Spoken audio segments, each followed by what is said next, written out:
Good, Richard. Good to see you again. I'm still trying to get used to this whole monthly schedule. I feel like I don't see you for a long time, and yet here we are. Happy to be here, and I hope you're doing well, my friend.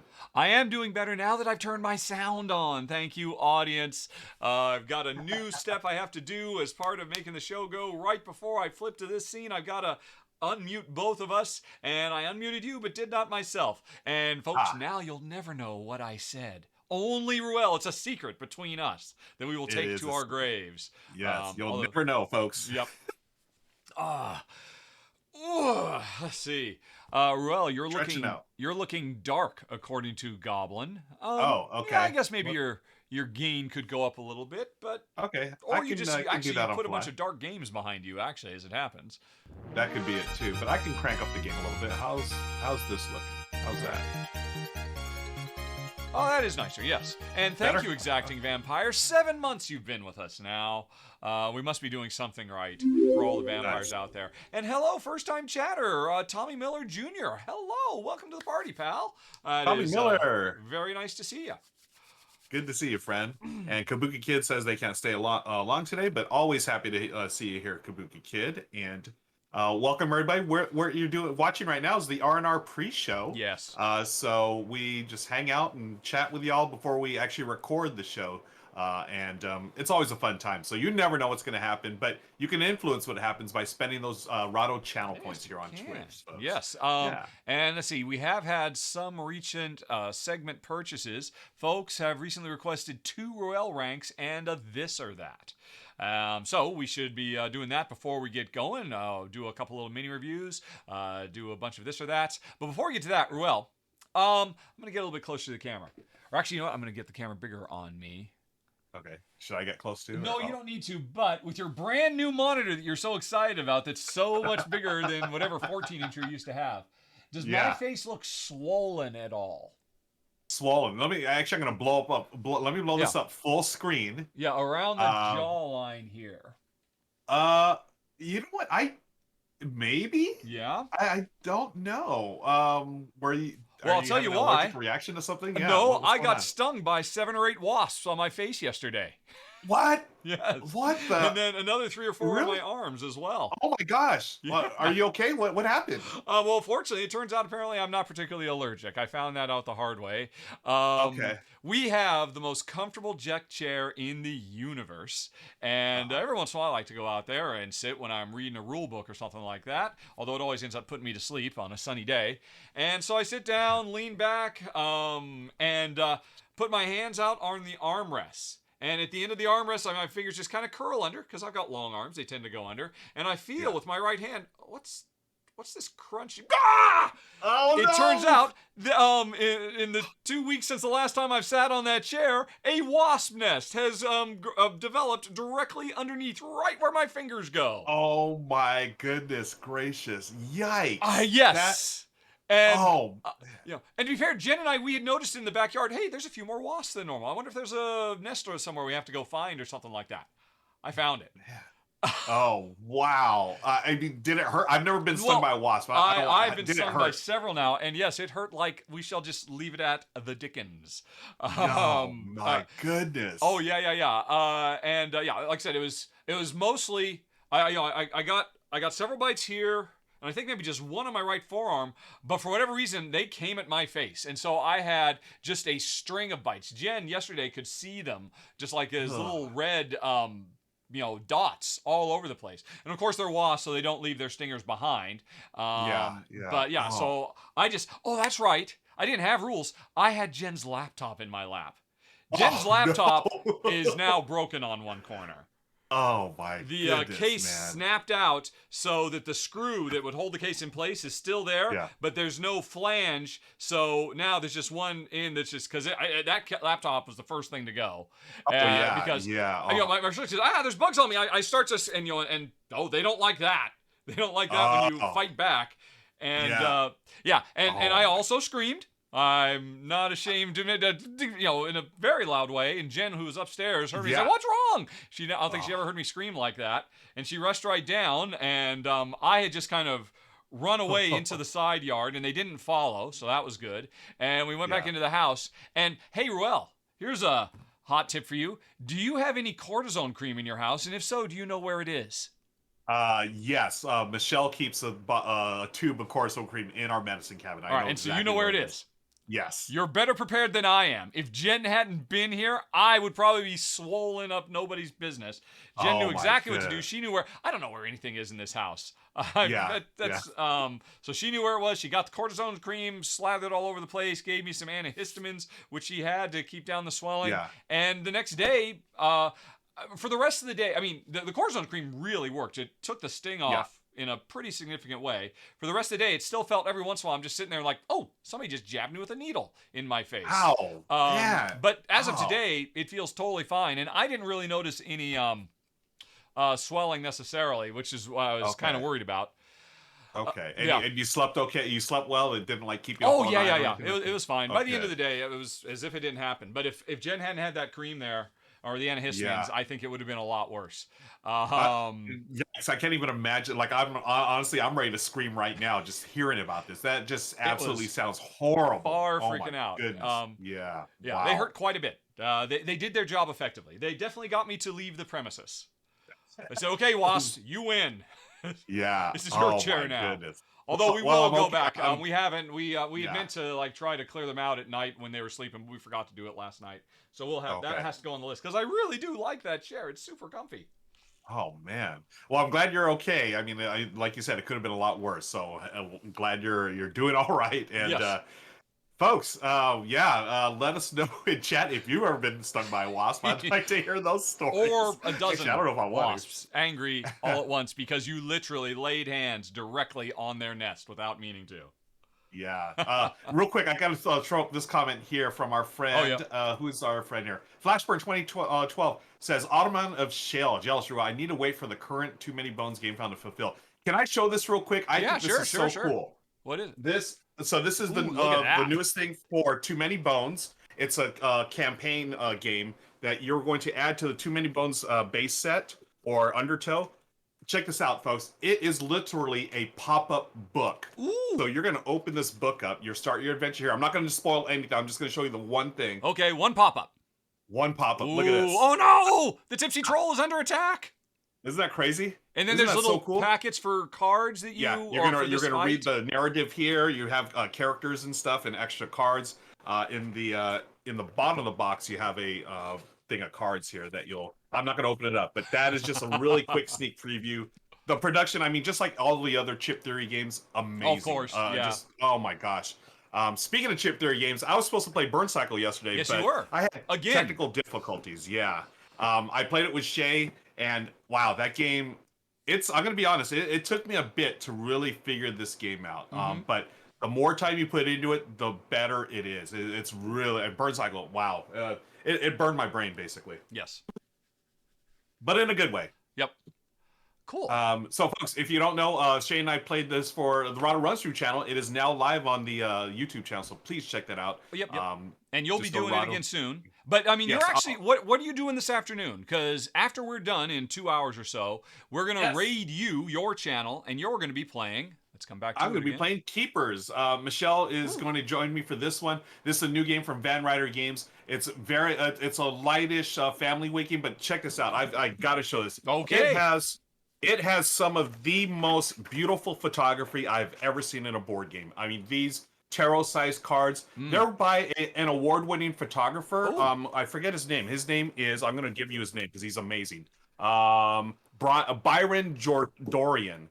And he does this. He's had over 12,000 photos published in his illustrious career. He's been in Time Magazine, National Geographic. All these are from his collection, and they've gamified it. It's so cool. It's just some of the most beautiful art or photos you'll ever see. And Michelle and I are going to be playing this live at 2 p.m. today. In the picture-in-picture that I'm looking at, are they straight-up photos, or have they been retouched to be kind of artified with some of those filters? Or it's like, no, the photos are beautiful. We don't need to change anything about them, right? I don't think they've been changed at all. I think these are just the photos from his work at all the different magazines he's been published in. I mean, it's so cool. I mean, Michelle and I, we played this the other day, actually with our friends Amanda Panda and Joe Phantom Meeple. Mm. And the whole time we're playing, everyone's just sitting there, oh my gosh, this is beautiful. And like, it took us a while. The game doesn't play that long. It's maybe 20 minutes, but just staring at the photos, oh my gosh. Wow. Y'all stick around right after we Yes. finish the R&R show. I'll be live with Michelle and we're going to show this off. It is gorgeous. And yeah, super happy to do that. Okay, we got an R&R All right. and an RTR since we'll Yeah. do. It's an R&R TR. Rahdo It's and all Ruel, kinds then of R's Ruel. today. Yes. Cool. All But kinds before we of get to any of R's. that, like I said, as you prompted me, we do have some outstanding requests for some segments. We're starting with a couple of Ruel ranks. So let me go on ahead. I should have done this ahead of time and get the Gaviola library on screen. Okay. Come on, Cool. Gaviola library. There it is. Oh, and let's bring the browser over, shall we? That's a good idea. So, Ruel, and let's go to the second page, or let's go to the third page. Okay. All right. Ooh, I see Village Green. Okay. So you want Village. all right. Yeah. So- Oh, those are the latest ones I have. Yeah. Yeah, Let's, I mean, rank- it's sorted by default by most recent stuff. So I just went to the end. So new poll. Okay. What should Ruel rank? And since Yeah. you've got two, we're going to pick 5 of these, and then the audience is going to vote on 2 for new folks who are wondering what the heck is happening here. So you want to talk about Awesome. Village Green? Village Green, Happy City, those 2 for sure, because I've played those a bunch of times Okay. already. All right. Too Too soon for keepers? Too soon for keepers. I'm gonna wait on that. All righty. Ooh, Nasi. I gotta wait on that because that's actually not out until September, October. So I'm previewing that. We'll come back But to those. spoiler alert, it's a fun game. Let's move on And to then there's another Bowling page. Solitaire, so that's a relatively new one too. So let's jump. Which I Oh, know you you know did what? Let's film. You want to put Bowling Solitaire on there? Yeah, just because that game's from 1969. We got to do that. Ooh, Bowling Solitaire. All righty. Sid Saxon, folks. Yep. All All right, we need 2 more. Paint, or was it Planted? A game Planted. of nature and nurture. Planted. All righty, 1 more. And another new one. Let's do Wormholes. You want to do Wormholes? Oh, there's Burn Yeah. Cycle right there after we just talked about so much. Yeah. But that would be 6, and I can only put 5 in. Oh, okay. So we're good. Well, unless you want to replace one of those 5 we just talked about with Burn Cycle. No, let's go with that. Burn Cycle. Alrighty. We shall wait. Then let the voting commence. Okay, if you're watching this live now, folks, you have got 2 minutes to put in your votes. I believe you can vote and then change your vote if you see things not going your way and you decide you want to push in a different direction. You can also use channel points to buttress your vote, and you can use bits to pump up your vote as well.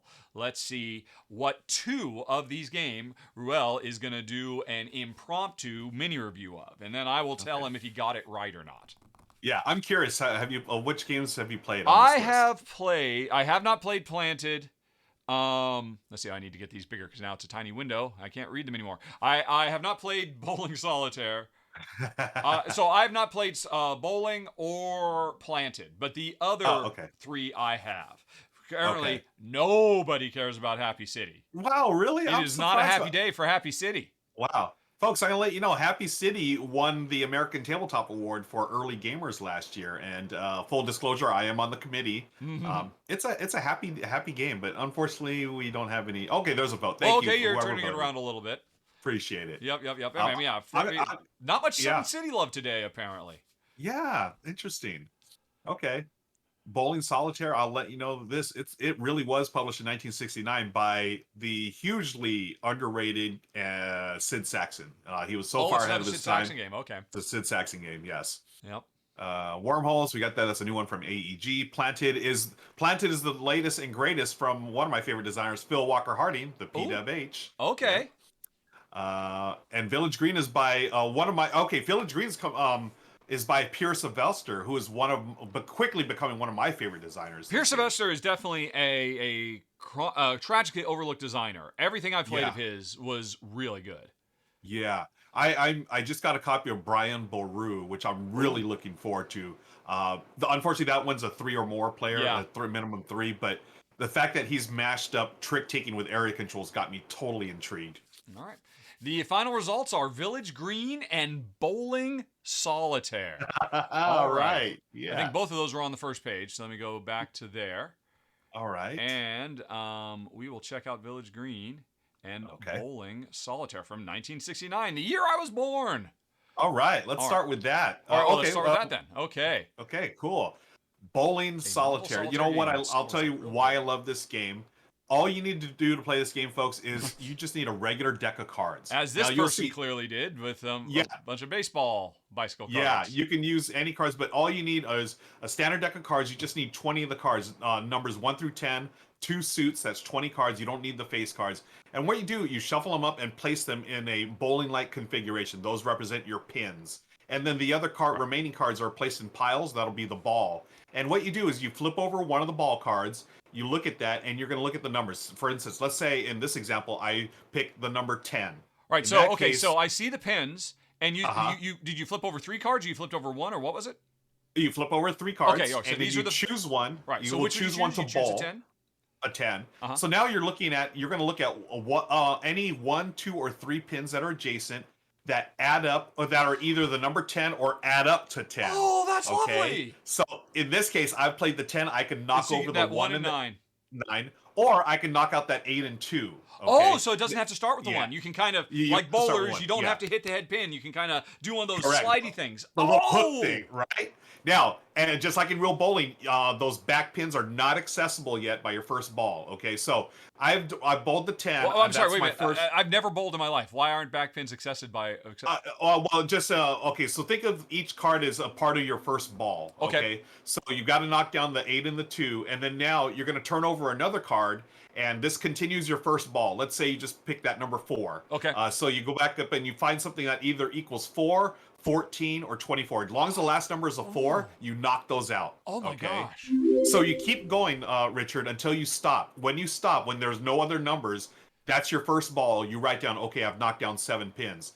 Then the cards that are turned over, you discard those, go to the next ones in your pile. That's your second ball. Okay, And then I you, see. These don't represent Yeah. 3 balls you're rolling, but all the damage Yeah. that one ball does. Okay, Correct. Gotcha. And then, and it's scored just like real bowling. It is so genius. And Wow. folks, I got so excited. I found this the other day that I actually started a bowling league in my Discord. So we've got a bunch of us who play bowling now in our Discord, and we just post scores. There's an app there's a thing, a web app that you can use to score I'm the assuming bowling. it's this. Adam Java Bowling Solitaire. That's it. Yeah, that's probably it. So you can just play this with pencil and paper and a deck of cards at home, or you can use an app or whatever. It's so much fun. And again, just a simple deck of cards. He had published this in 1969 in a book called The Gamut of Games, where Sid Saxon just took regular common day, a deck of cards, dice, paper, and pencil, and he created like a bunch of games. This was one of them, and it still holds to this day. I couldn't stop playing it the other day. It was so much fun. They have, I think Eagle Griffin published this version where they actually made like little pins. Yeah, I With assume. the I mean, numbers this and is stuff. obviously professionally published. Yeah, yeah, but wonderful, wonderful game. I'm gonna tell you right now, I'm gonna give this one an 8.25. I can't get enough of it. I can't. love I it. mean, It's you so have sold great. me on. I mean, and Yeah. it's called Bowling Solitaire, but it doesn't have to be, right? Yeah, and that's the thing that's great about this. You can have a standard deck of cards. You just need two suits, numbered 1 through 10, and you can give your partner, your playing partner, you can play alongside of each other and Yeah, compete. like as if you were Yeah. in 2 lanes at a bowling alley. At the bowling alley. Oh my gosh, it's so much fun, Richard. And folks, I highly recommend it. Just I'm playing with my standard deck of cards and a piece of paper, a bowling scoreboard, and boom, done. Game takes like 10 to 15 minutes. It's so quick and so absolutely brilliant. There's a reason why Sid Saxon was so far ahead of time. That's why I'm giving 8.25 to Bowling Solitaire. Wow, that's a nice one. I like that. Jeez, I mean, I Yeah. have nothing to say other than I'm wondering why you didn't rank it higher. That just sounds so brilliant to me. Yeah. I mean, I could probably rank it higher, but I mean, I'm I'm not going going to to make you against your Yeah. will. I mean, it's your yeah, rule. I'll play It's it. not Rahdo ranks. Yeah. I'll play it a few hundred more times and see where it stands. But it's so good. Wow, so Okay. smart. I'm really glad the voters chose that. As I have to So admit, am I. had zero interest in it until now, Yeah, and now right? I am very Yeah. interested. It's a lot of fun. Okay, let's move on to the next Royal ranks. We've got Village Green. We were From just talking Pierre about Sylvester. Pierre as mentioned Sylvester. earlier. Yep. Pierre Sylvester has No, I'm done. pretty sure I've What done has he one. done? He's done Brian Boru. He's done a really wonderful area control game called The King is Dead, which is absolutely brilliant. I know he's done okay, this is your run through Village Yeah. Green. Yeah, nice. This is a tableau builder, folks, and what you're doing is building up your village. Like there's a contest who has the most beautiful garden or front yard or whatever, and what you're doing is on your turn you're going to either choose one of the village features to place in your tableau. It's like a 4x4 grid. Yep. Or you're going to choose an award, which is a scoring condition. And it's this really neat balance of, okay, I want this here, but the scoring conditions only score rows or columns, horizontal or vertical. And you have to place your plants or your features in the perfect position to score those. The plants and the garden stuff goes in this 3x3, right? And then the scoring things go on the outer row and column that says, okay, well, once I put this here, this is how this column is going to score, which might mess up this thing that I put over here because that's how this row scores. And now I've got to figure out a card to put in that spot that works for both of these things. Yeah. And what really makes my brain burn, and this is the best part of the game, I think, is the adjacency rules. The pieces you put in your yard have to be either the same color, the same type, or both. And that really limits what you can do. Because of course you want to put all the, a certain part in or certain features in a row or column, but that doesn't mean they're going to match up to the other things you want to place in the other rows and columns. And that's where the puzzle really, really picks up, and it's so smartly designed. I've only played it solo. I have not yet played it with Michelle, so I'm playing the solo variant, which is pretty tough. I've only scored like about midway through the little ranking system, but it does play in about 15 to 30 minutes. But the whole time you're going to be sitting there just, where am I going to put this piece? And it's so good. Another wonderful game by Pierre Sylvester. I'm going to be ranking this. Is it an 8 for me? It does hurt my brain a bunch, so I'll go a 7.95. We'll go 7.95. Ooh. Yeah. Okay. Well, it's interesting. When I had originally played it, I probably would have put it in the mid sevens as well. But for me, it is definitely. I mean, what have I got it? I've got it at an 8.1038. Oh, wow. Specifically, because when I first played it, I had a first edition printing of it. I thought it was absolutely brilliant. The core puzzle of that little 3x3 grid, but then those cards on the side and putting it all together is just so tension filled. But for life of me, I cannot now remember what. I had one problem with it that really robbed a lot of the tension of the game. Yeah, that's right. I remember when I was looking for the solo rules, someone had mentioned you in the forums. You were talking about there's a way you could like stalemate. You and Jen kept that's what it was. Yeah, with right? the original rules as written, you could get into a spot where this game will just basically go on forever because when you get rid of cards, they would go back to the bottom of the deck. So you could just keep if for players who played in a certain way, it could just go on forever. And I thought, well, why? Why are you doing this? Why aren't we just removing them from the game and adding even more pressure and more of a vice? And Pierre came along and said, yeah, why aren't we doing that? And so I think now that's an official variant rule, which just made it perfection. It's such a great game. Yeah, it was. It's wonderful. Now I think I'm holding off. It'll probably go into the 8s for me. Only the only reason why I haven't yet is because I've only played it solo. Oh, okay. But I'm sure this will shine with multiple. It will. Players, it totally does. Yeah. And other big hits from Pierre. The Lost Expedition is a great solo adventure game. Yes. I've never played Folk, but I'd certainly like to. The King is Dead, I know, got a lot of attention. King of Siam, Brian Boru, as you mentioned. So, he's definitely, he's kind of a sight unseen. All right, I mean, if he's doing this game, you're going to like it. And apparently his next thing is all about animals coming this year, which actually looks more like a kid's game or something like that. Hey, I'm interested just based on his name alone. So, or it's an educational trivia game. Looks like kind of a timelines kind of thing or something like that.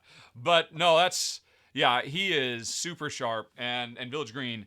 There has been. I mean, what did I see the other day? It used to be there was a board game hipster term called Jace, just another soulless Euro. Oh, it's Jace. Just that's what all the cynical people on Board Game Geek would refer to the latest game that I love. Wow. Oh, it's Jace. Just another soulless Euro. But now I saw somebody changed it to just another gardening Euro. Or it's like Jag or something. Just another gardening game or something like that. Because we've had a whole explosion of them over the last couple of years.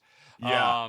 This and Flourish and I can't. I'm not thinking of them now all of a sudden. Meadow. Yeah. Meadow. Yeah, there's a ton of them. A ton of them, and I think this one is maybe the crunchiest, because it's just a 3x3 grid, and then putting those things on the outskirts. Great, wonderful game. Yep. And speaking of the whole nature theme, one of the games that didn't get picked, Planted by Phil Marker Harding. That's another nature. That's another one just coming out. Yeah. Yeah, that one actually is out at Target now. And you've dubbed the game Verdant, right? That Verdant, yeah, game. Verdant, yes, another one, Verdant. Vert Yep. that Planted is basically Verdant, but much lighter and without the puzzle element of figuring out where to put your plants. That's all it is. Oh, Wonderful light. Yeah, it's a light. It basically I call it Sushi Go drafting with resource management. That's what Planted is. Wonderful game. That's a okay. mini review for you folks. Go get Planted and now available at your Target. And go bust out your copy of 52 bicycle cards and play some bowling. Yeah. I have Sid a Saxon deck of is cards somewhere. You could totally do it. And, Kabuki Kid, I totally agree with you. You got to have it. Here's my deck of cards. Hey, nice. Goonies. No way. Wow. Is that a new deck of cards, or have you had that for a while? I've had this for a while. I have no idea where this came from or who published Okay. it, or somehow I ended up getting this. So I don't have as a deep abiding love of the Goonies. I liked it as a kid, but it's mostly just I need to keep a deck of 52 cards around. Yeah. And now I have a reason for it. I've got a couple sitting around here. Kabuki Kid says, Yeah. gotta hand it to Sid Saxon for his endless creativity. He was way ahead of his time, the original Rockstar game designer. Yes, Agreed. totally. Was Acquire, Can't Stop, this one, all kinds of little card games. Actually, the one we had talked about on the previous R&R show months ago called Bazaar, which was basically Splendor before Splendor. That was back in the late 60s, early 70s. Jeez so Louise. check those games out, folks. Wow. Okay. Alrighty, so I am marking as complete a Ruel ranks and another Ruel Yay. ranks. Now, folks, if you're new to the show, I remember we did have a first time chatter earlier.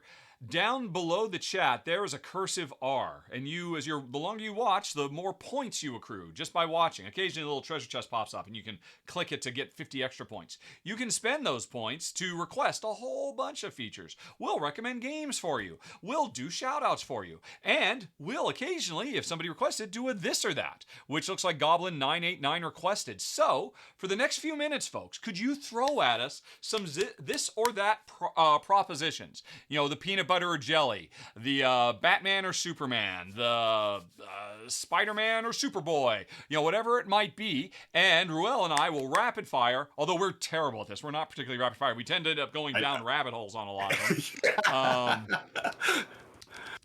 We'll try today to be rapid fire, folks. But yeah, we tend to chat a bit about your choices. So yeah, throw them in comments and we'll throw them up here, and we will do this or that. Yep. And in the meantime, I'll just pull up okay. While they're getting going, Ruel, car or truck?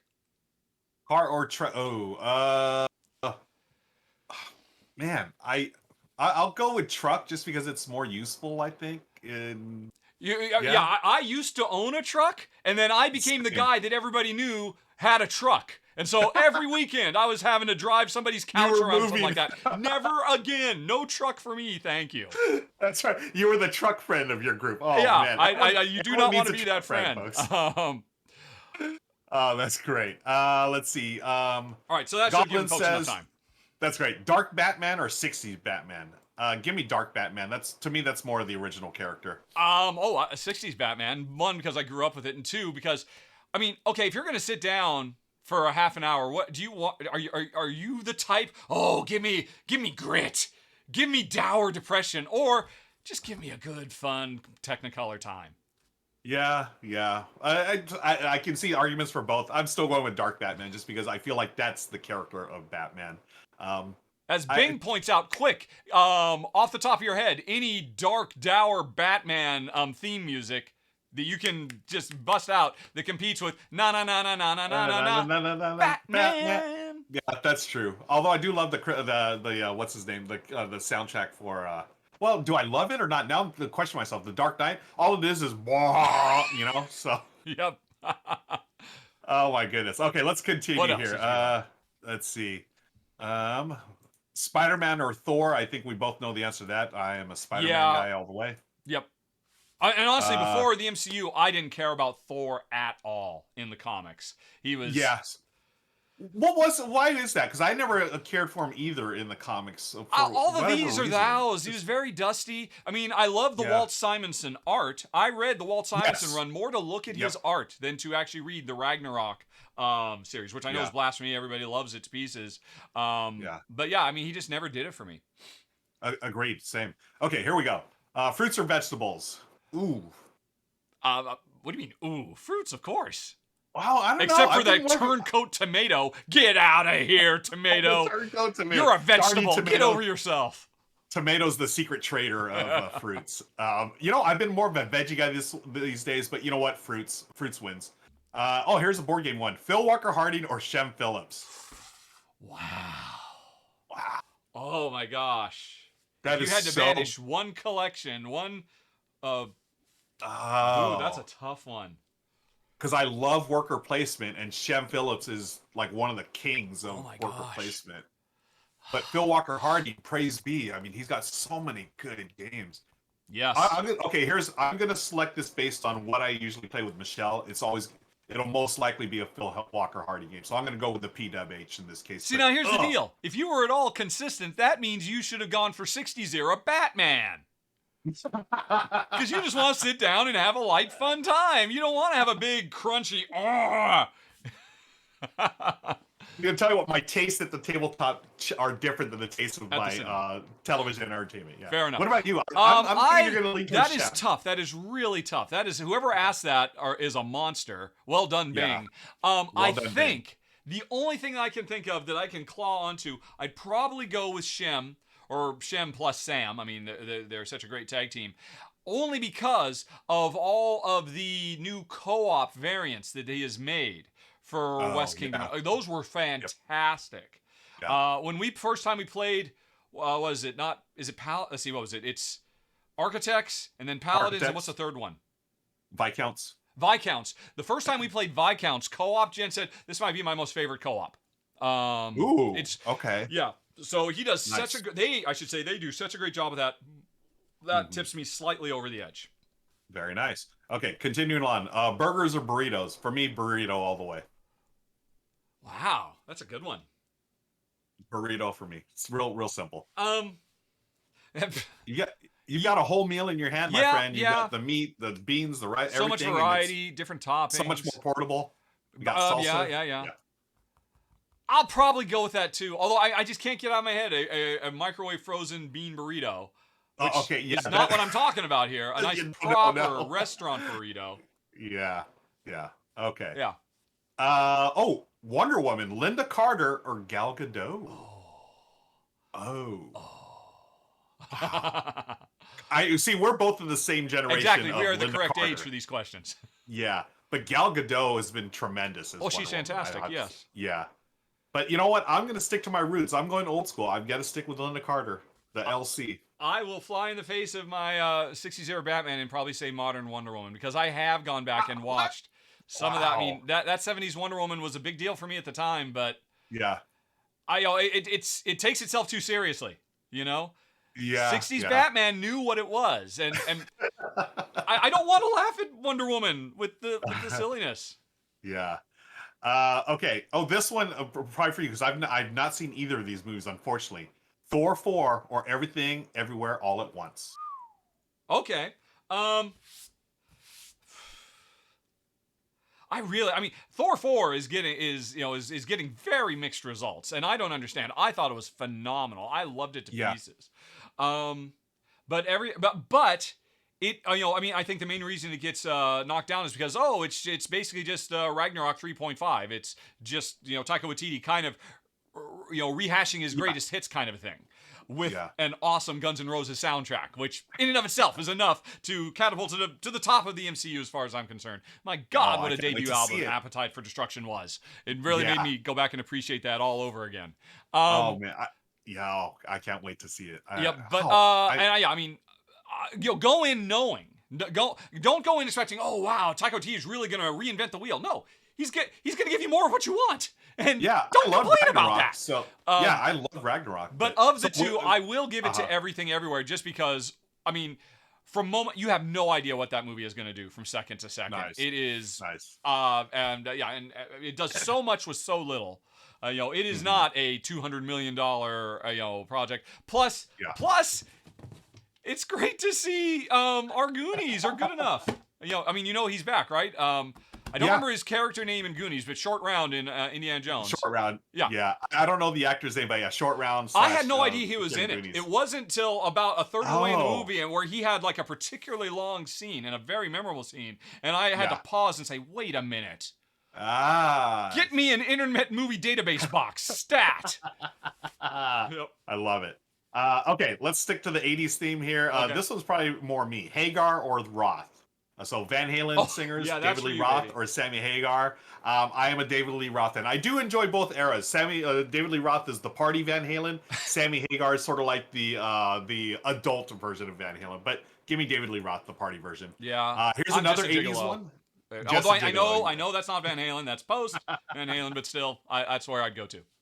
Hey, Phil Collins, vocals or drums? Wow, what an interesting one. You're right, ruckus. Wow. All right, so I can feel the calling or dun, dun, dun, dun, dun, dun, dun. Must He pick has between the those two greatest drum things. fill in the history of popular music. Do do do do do do. Yep. Yeah. Just for the drum, that one fill alone, I'm giving him drums. I think he's a fantastic drummer. I'd be fine with that. Yeah. Okay. This one. Okay. Doctor Who or X Files? I'll be honest. I'm not the biggest Doctor Who fan. I've watched like a handful of episodes. I was a hardcore X Files guy for the first like 5 seasons. I think I love the X Files. That episode Home still creeps me out. So I'm going with the X Files. And you're not swayed by the revisiting of the X Files 20 years later. I pretend that didn't happen. That was just some fan fiction. Yeah, that's why I'm like here. I specifically said the first 5 seasons. After that, Okay, fair. You did, yes. Yeah, once Mulder left, I was like sort of done with it. I'm actually inclined to go Doctor Who. I only became aware of New Who. I've never seen any of the was it Chris Eccleston Who? But you know him, and then followed by Davies, and then I watched. I think I finished when Matt Smith exited. That's when I stopped too. I mean, I loved the old crotchety guy, but for some reason I just stopped watching. And then I'm glad they brought in a woman and all that, but I mean, some of that stuff with Rose, I mean, was so emotionally powerful. I mean, and was it Rusty Davies? He was the showrunner. It was so scattershot all over the place, but so was X-Files. X-Files, you never knew what you were going to get anyway, and sometimes you're like, oh, okay, we can strike that one from the record. Absolutely. So I'd probably go with Who. Cool, nice. I got a couple more here. Another Solus Euro or Ameritrash for your next game. Well, I think maybe there's an opening for you there, but it would just be self-evident for me. Yes. You know what you're picking. I'll probably. I will say this. I haven't played as many Euros lately, and it's gotten me in the mood to play more Euros. Okay. So a Euro's up on my list of want to play next. Let's see. Bgant says Topo Chico or fresh melted spring water. Of course, Topo Chico, my friend. It's muy delicioso. Here, I can tell you what my wife would choose, because when we were in Alaska, we went to a restaurant that had Topo Chico on the menu. Really? You can't get it in Los Angeles. We could have gotten it up in the Great White North. Oh my gosh. And I said, honey, you have to get this. You have to get this so I can talk to Robert. Because, I mean, is Topo Chico alcoholic? No, but they do have alcoholic versions of this. It was an alcoholic version, and Jen says it's the middle of the freaking day. I am not having an alcoholic Topo Chico. It's just not happening. So we had spring water. Okay, fair enough. Let me see. I think that's it. I mean, I know I missed a couple of comments here, but I think that'll do it for now. We've gone long enough for this. Yes, we do have other things to do today. Yes. Thank you, friends, for all of the great suggestions. Really appreciate it. It's always fun to do this or that here on the R&R pre-show. And I look forward to going through, folks, if you don't know, after the show is over, usually within the next couple of days, I go through the entire chat, because right now it's just too much. I can't keep track of it and everything else that's going on. So I look forward to seeing what your other ones were, and I will answer them all to you directly via whispers. Really, you do whispers? That's so nice. Oh yeah. Actually, wait a minute, hold on a second. I have a couple of whispers right now that I hadn't noticed. I'm gonna throw one bonus one up here. M&M's or Reese's Pieces? Reese's Pieces. Really? I'm an M&M's guy. Come on. No, I mean I don't. All right, regular or peanut M&M's? Peanut M&M's. I do like. I agree with you there. The crunch. I like that crunch. Yeah, and I mean, we all know the reason for Reese's Pieces, right? Is because of course of ET. Yeah. ET, right? They wouldn't license. Yeah, M&M wouldn't license it or something like that. Yeah, it wasn't that Reese's Pieces were invented. It's just that they were a floundering candy that nobody was going for. They wanted M&M's on ET, and whoever owns M&M says no. Yeah. But yeah, and so Reese's Pieces. Yeah. I mean, it's really a question of chocolate or peanut butter there, and I'm really choosing Yeah. peanut butter is really the Yeah. answer for me. And of course, I'm hedging by going chocolate, but throwing the peanut There in the you shell go. as Yeah, well. exactly. Yes. I'll make my own peanut butter in my mouth. Thank you. I don't know where your butter has been. Okay. Yep. All right. Let's see here. So, cool. We are all caught up with requests, but folks, save up those points and make some more requests because we will be doing this again in the future. But in the meantime, we should probably give $50 away to one lucky winner, shouldn't we? Wow, that's cool. Yeah, let's do that. Let's do that. All righty. Hold on a second. All right, browser, boom. So, for folks who don't know, what we're going to be actually doing today is recording the R&R Show, which used to be weekly, now it's monthly, although really kind of bi-monthly because we keep unlocking episodes. And there's actually a bonus episode is going to be coming up because got a new sponsor. And they said, hey, we want to be on the table for a show. So, that'll be coming up soon. So, we'll be having a couple, I think we'll have 2 episodes in the month of August, if I recall correctly. I have to double check. But anyway, when we do these, we have a secret word. People have to listen for it. If they find it, they send an email. And if they found the right game what the secret word was, they are entered to win. All of these people are entered to win. Shuffle them one more time, and we will see who gets a $50 gift certificate from Fun Again Games. Starting now. Good luck, everybody. Here we go.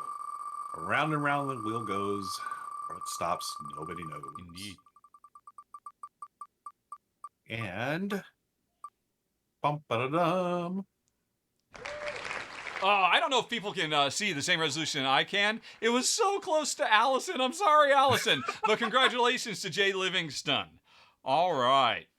Congrats. Yes. Jay, I will be in touch with you sometime today after the show to get your details so we can get that going. All right.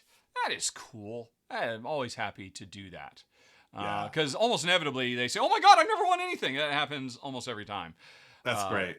Unless it's that one person. Except for Jana, who has won 3 times now. Yeah, 3 times. Oh my goodness. Yep. All right. Okay, but I mean that's why you play this game, folks. I mean because we make you work for it. Because you really have to listen and catch us. Even though thousands of people watch this show, usually only a couple hundred people actually enter. You're never going to get better odds to win a contest. Much better odds than the lottery, folks. Indeed. And you can, even though we make you work for it, you can get the answer straight from Richard himself. How can you do that, Ruel? I'm glad you asked, Richard. Just subscribe here to the channel or a Patreon or wherever you want to support the channel. But here on Twitch, you get a free subscription, folks. One free sub per month to a Twitch channel of your choice. You do it here, and you unlock all kinds of goodies, and including, hey, you could just whisper Richard and say, I don't know where the secret word is, and he'll just straight up tell you. Oh, yeah. I mean, it's the least go. I can do. If you support this show through your subscription on Twitch, through your patronage on Patreon, or now as a member on YouTube, which I just set up a couple of weeks ago, then it's, of course, reach out to me and I will confirm that you are a supporter of the show, and boom, you get the answer, so you go right to the head of the queue with a chance to win.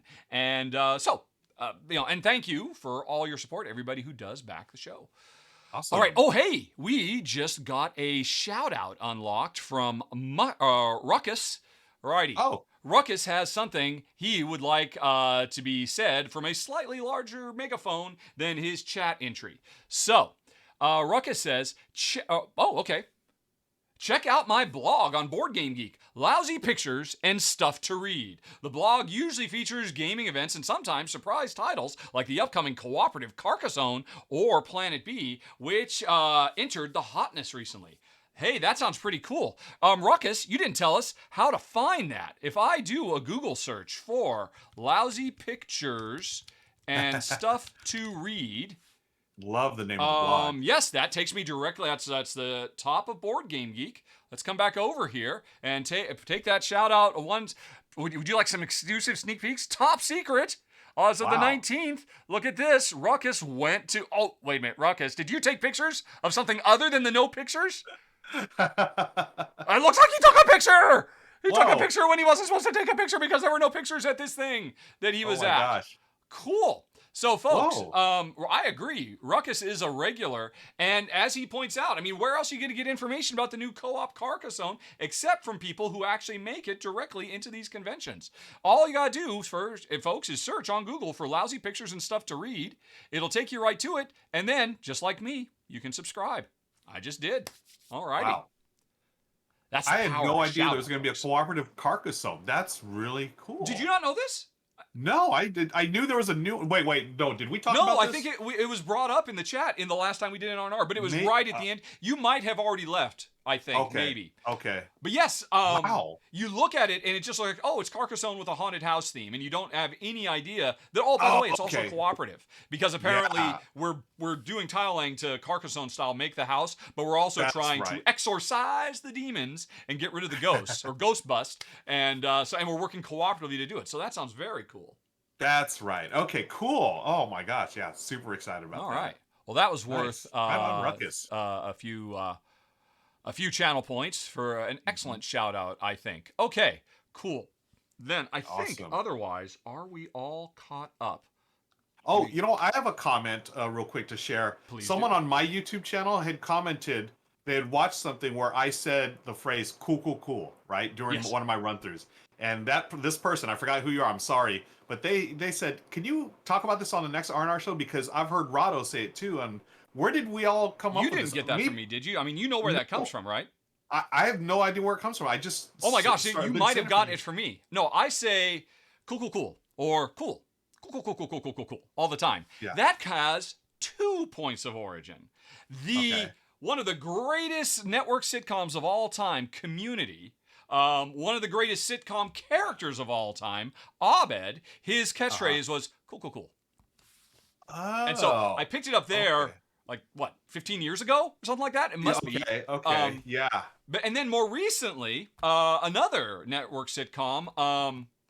I can hear the music, da da da da da, with all I can think of is the character names now. Jake Peralta and oh my gosh, what is the name of the Jake Peralta sitcom cop show?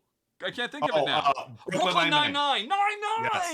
That character will say when he gets completely stuck or flummoxed and he has no idea what to say, he'll just say cool. Cool. So, and that's where the meme comes. I know there's a meme with what's the name? I've heard that. No, the meme with the Brooklyn Nine-Nine guy where he's just like cool and he just sort of stands up or something like that. Or, Yep.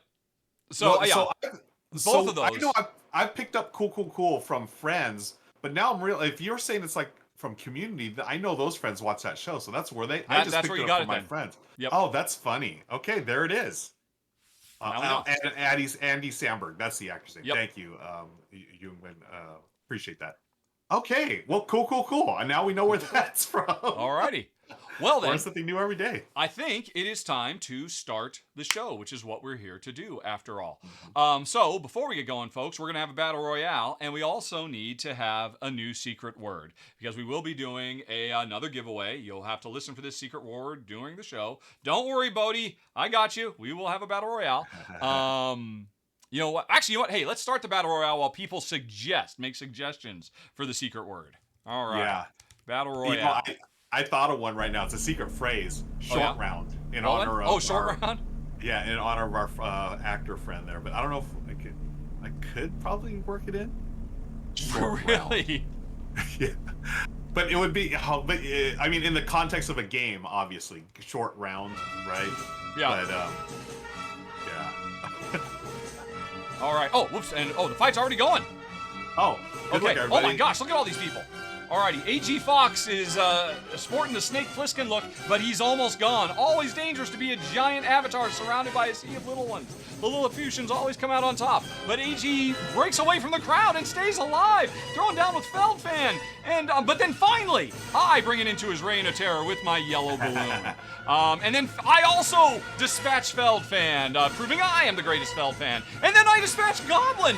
I am unstoppable. Uh-oh, but Flashburn, run! You run, Flashburn. You keep running, pal. And me and Billy Pratt tag team Flashburn, and Flashburn is no more. Look out, Flying Dutch Rocker. You can't touch the Rahdo. My picnic basket made short work of you.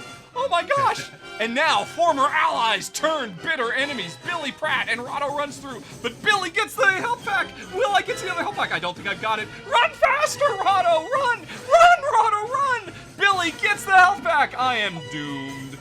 And I blow up real good. There it is. So much fun. Yay. Kudos, Billy.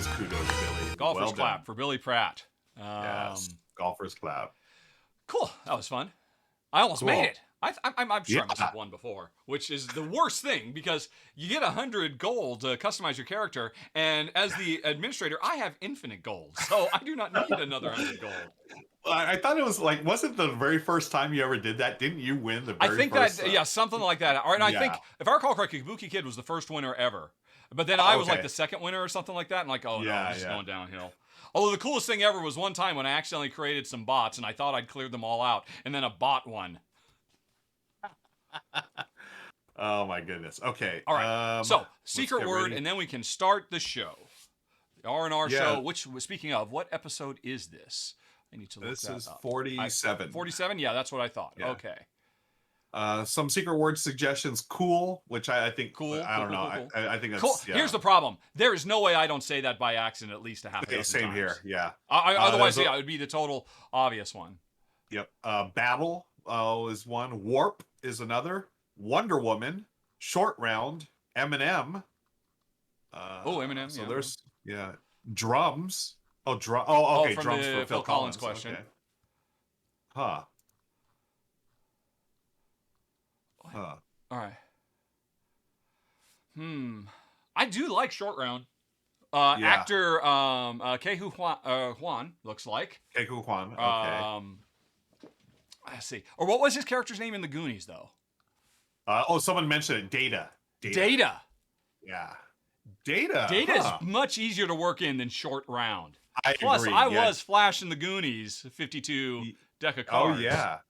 Data. So that kind of pulls everything together, I think. Yeah. I feel like the games that I selected aren't like super data related. Let's see. I could. Huh. All right. Yeah, I do want to do data, but I don't know that I can work it in. And the problem is, I know, I mean, the members of our audience could do it. I mean, they always, I look in there and they're like, oh, you can do it this way, that way, the other way. Let's see. All right. So there's obviously the Star Trek reference to data. There's just data, data points, data processing. Oh, I so want to do data. Can I? My limited imagination just can't do it. Oh, I suck at this. I suck at this thing that is my job. I can sort of. Well, you thought you could actually work short round in. Yeah, only because, when you talk about a game, sometimes there are short rounds, Oh, that's handy. Yeah, I know at least one of my games I can work it into. But it's funnier talking about the character short round. Yep. But well, not everybody will be listening for that, and they'll miss it, and it'll be the perfect secret word that no one can find. Muhahaha.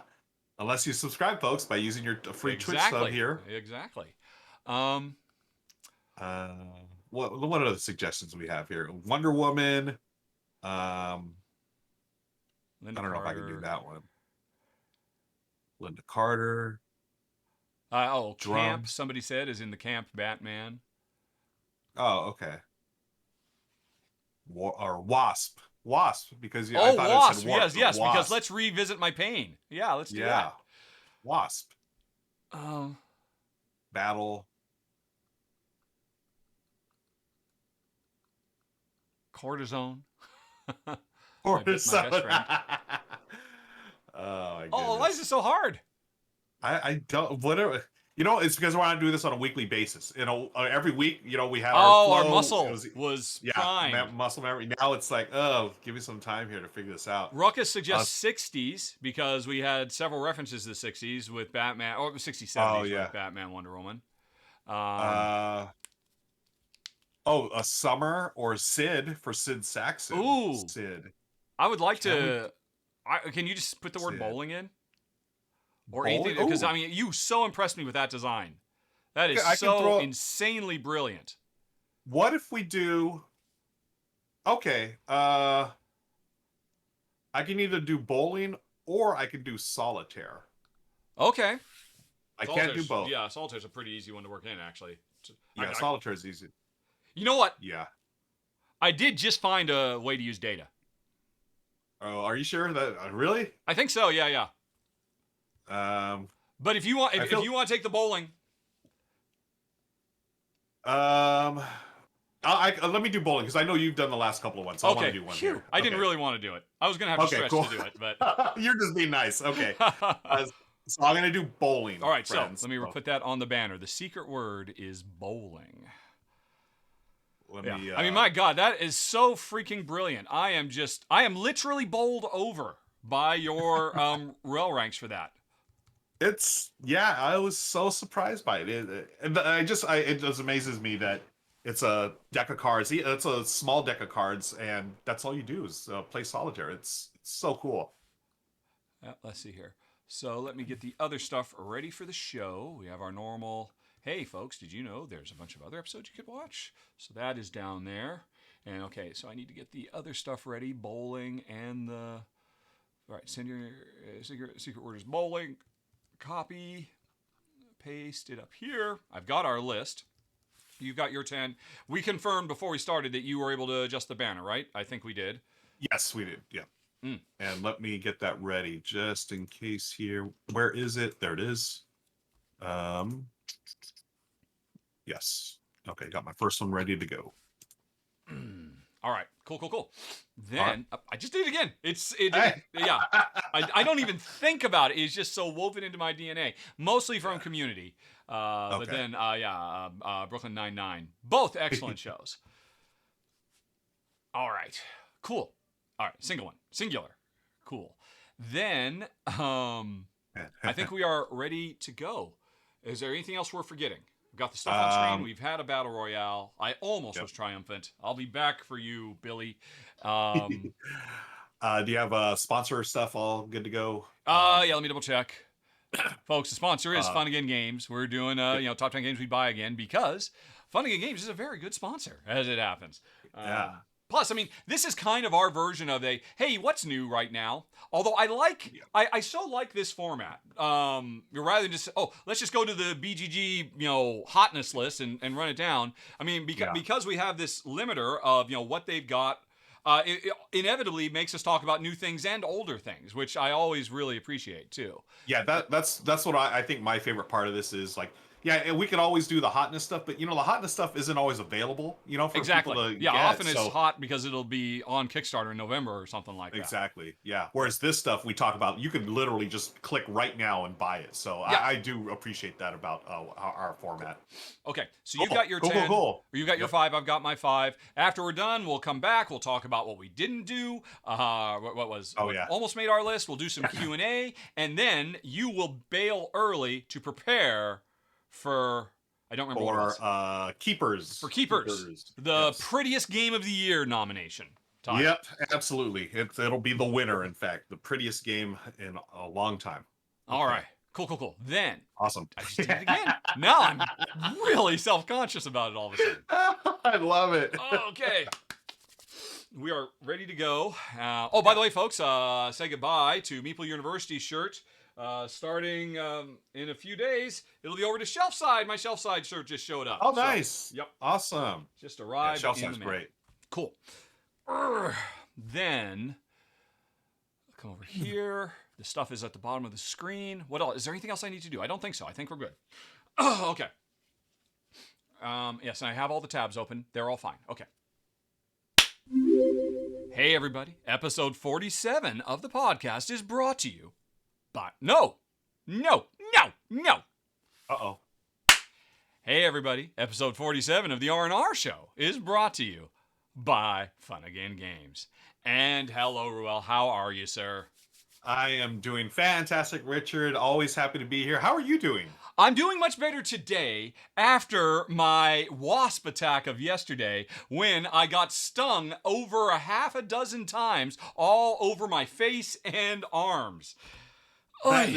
Yeah, you had shared the story a little earlier, and I'm still sort of like got the freaked out bit to it. I mean, I'm glad you're okay. Like, I feel like that normally would just like Oh take you yeah. out for a day or a couple of days. I found out. I guess I'm not allergic, and I'm very, very lucky in that regard. And I'm very, very lucky to be married to a very prepared woman who heard me scream from half a city block away and was immediately by my side with cortisone cream and antihistamines. And I live to R&R another day. Whew. Nice. Woo! Yes. Well, yeah. I'm glad you're here, and I'm happy to start talking about some games rather than a wasp attack. I think it's a lot more fun talking about games. But, I think so.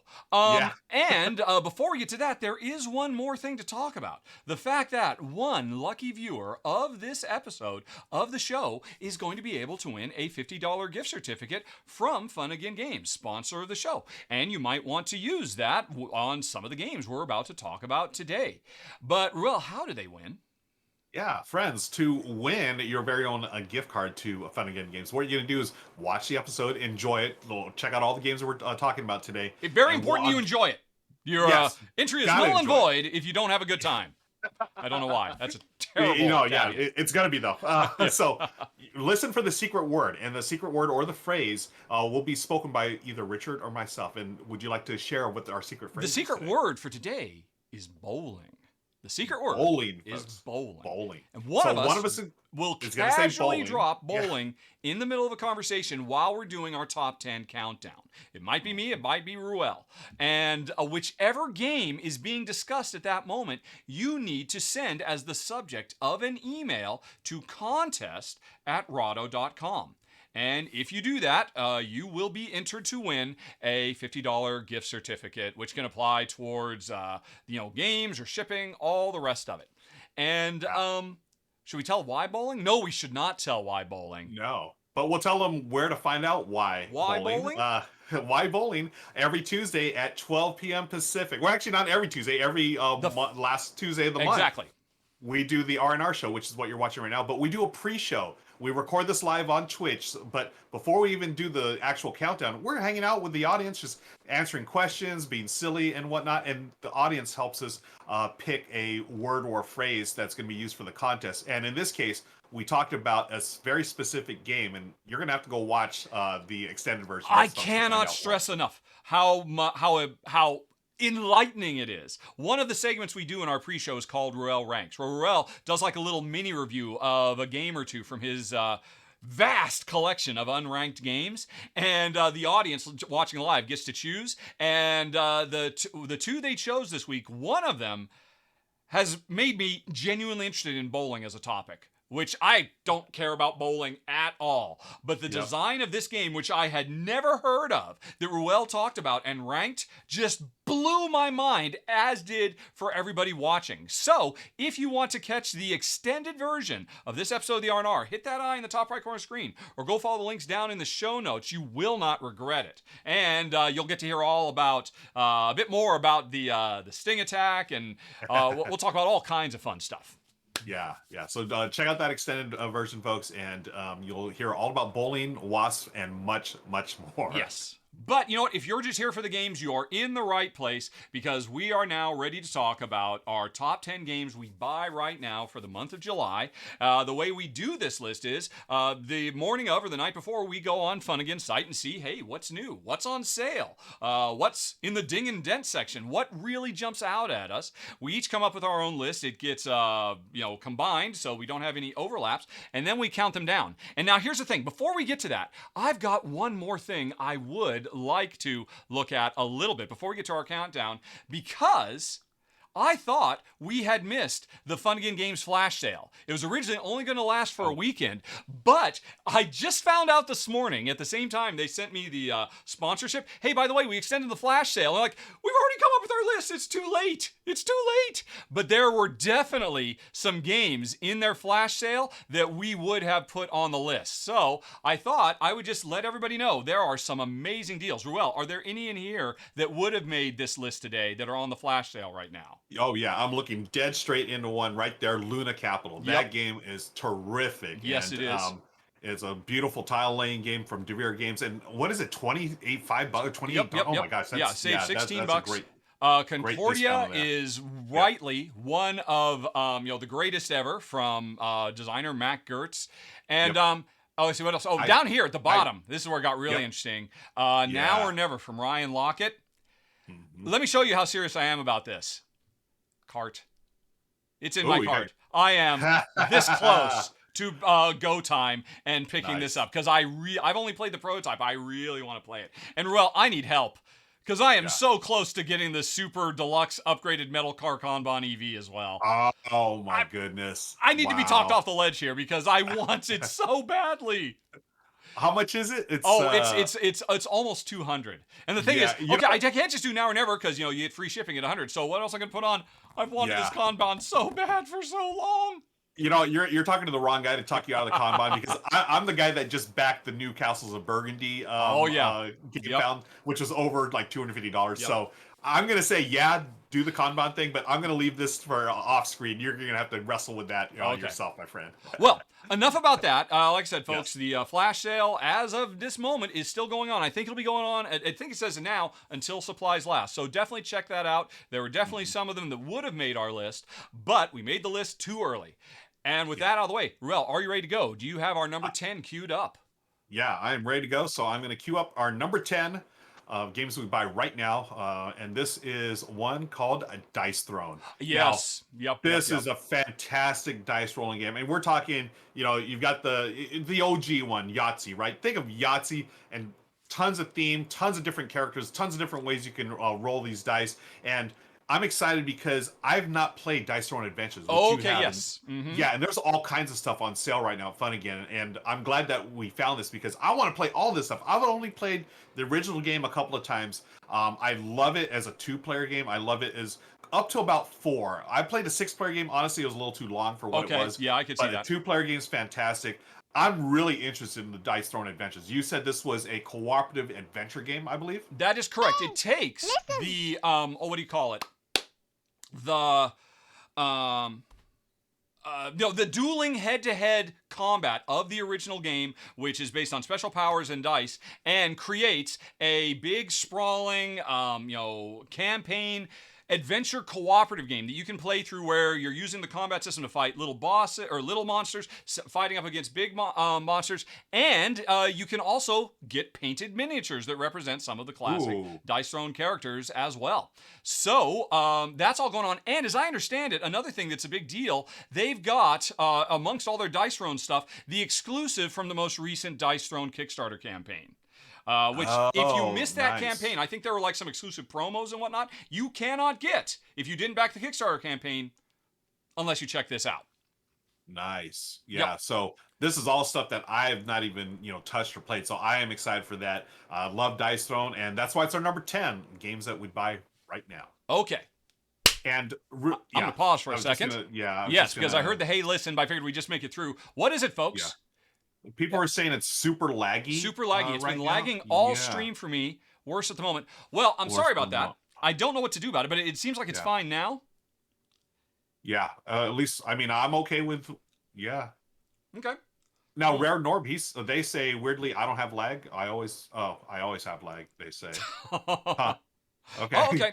Well, all right, but it looks like it's fine now. The important thing is that we do have this, but what ultimately gets put on YouTube is a recorded version of this that I'm recording at the same time we're streaming. So apologies for that, folks. As everybody in the chat says, I blame Norb. If Norb has spread his lag mojo out amongst everybody else apparently to avoid the lag himself. Alrighty. Oh, I see Kabuki is complaining of lag. I don't think she normally does. But it's better now, right, folks? Yeah, it's probably a Twitch thing. I'm sure it's a Twitch thing. We've had some. Okay. Plastic Spork says good now, and Lord of Cardboard says it's okay now as well. Plastic Sporks breaks the vow of silence as a first-time chatter to let us know. Thank you, thank you, Spork. 000. Okay. Yeah, everyone's mentioning it's better now, so I'm assuming it was a Twitch thing. Okay. Oh, hey, by the way, I friends. didn't notice. Thank you, Gen Cam Plays Boards Games, for resubscribing as well for your second month. All right, Gen also, Cam. Yeah, we're getting close to unlocking more stuff as always. Cool. Cool. There we got some cool in there. All right, so we just finished Dice Throne. You had anything else, or you were wanting to pause Yeah, we wrapped it all up, and we're on to you to number 9. Okay, cool then. It's just, I can't not say it. Wow. Okay. I'm so incredibly aware of it now. Twitch I'm twitched, totally as listening Norm for it. says. That's it. Twitch twitched. You know, there's a little twitch. in Yes, the Twitch, yeah. Okay, cool. Then let's move on to what is right. Okay, my number 9, and do I have my number 9 queued up here? Alrighty, copy. Now, it's just gonna be a little bit of time, so I don't have to do it super smoothly while we're going. So, all right. Oh, what? Or your Oh no, it just cleared my throat. Yeah. Okay, folks, that is nice, but not quite as nice as number 9 on the list, at least as far as I'm concerned.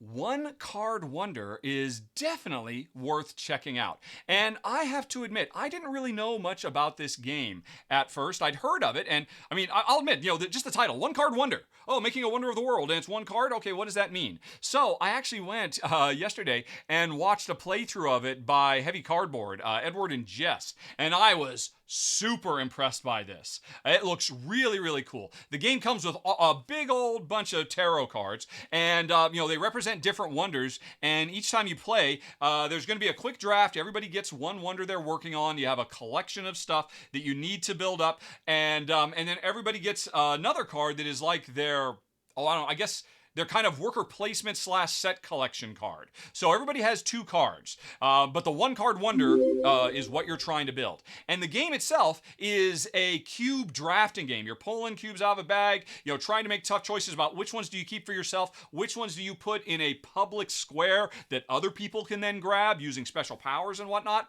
And you're grabbing the right stuff to either build, piece by piece, brick by brick, your ancient wonder, or some of the special buildings you've got on your little worker placement board that will make certain powers you have, because this is a worker placement game as well, more and more meaningful as well. It is literally just a I don't know if it's quite a micro game. It probably comes with more than 18 cards, which I think is the official definition of a micro game. But it basically comes with just a handful of tarot-sized cards, cubes, and some cool little obelisks that represent your buildings as you're building them, or they represent your workers, one or the other. But the gameplay looks really nice and crunchy, and yet it's a filler. It's a 15-20 minute game that'll just give you tons of crunch in a very, very short time frame. So a lot of bang for the buck in our number 9, the One Card Wonder. Wow, this looks super cool. I've never heard of this game. Oh, really? Yeah, everything you've talked about, that's everything I love about games. I love micro games that give you that crunch within like 15-20 minutes. So yeah, this looks fantastic. I'm super excited to check this one out. Sweet. Cool. Okay, let's move on to our number 8, and this one, yes, I feel like it's an underrated game, my friend.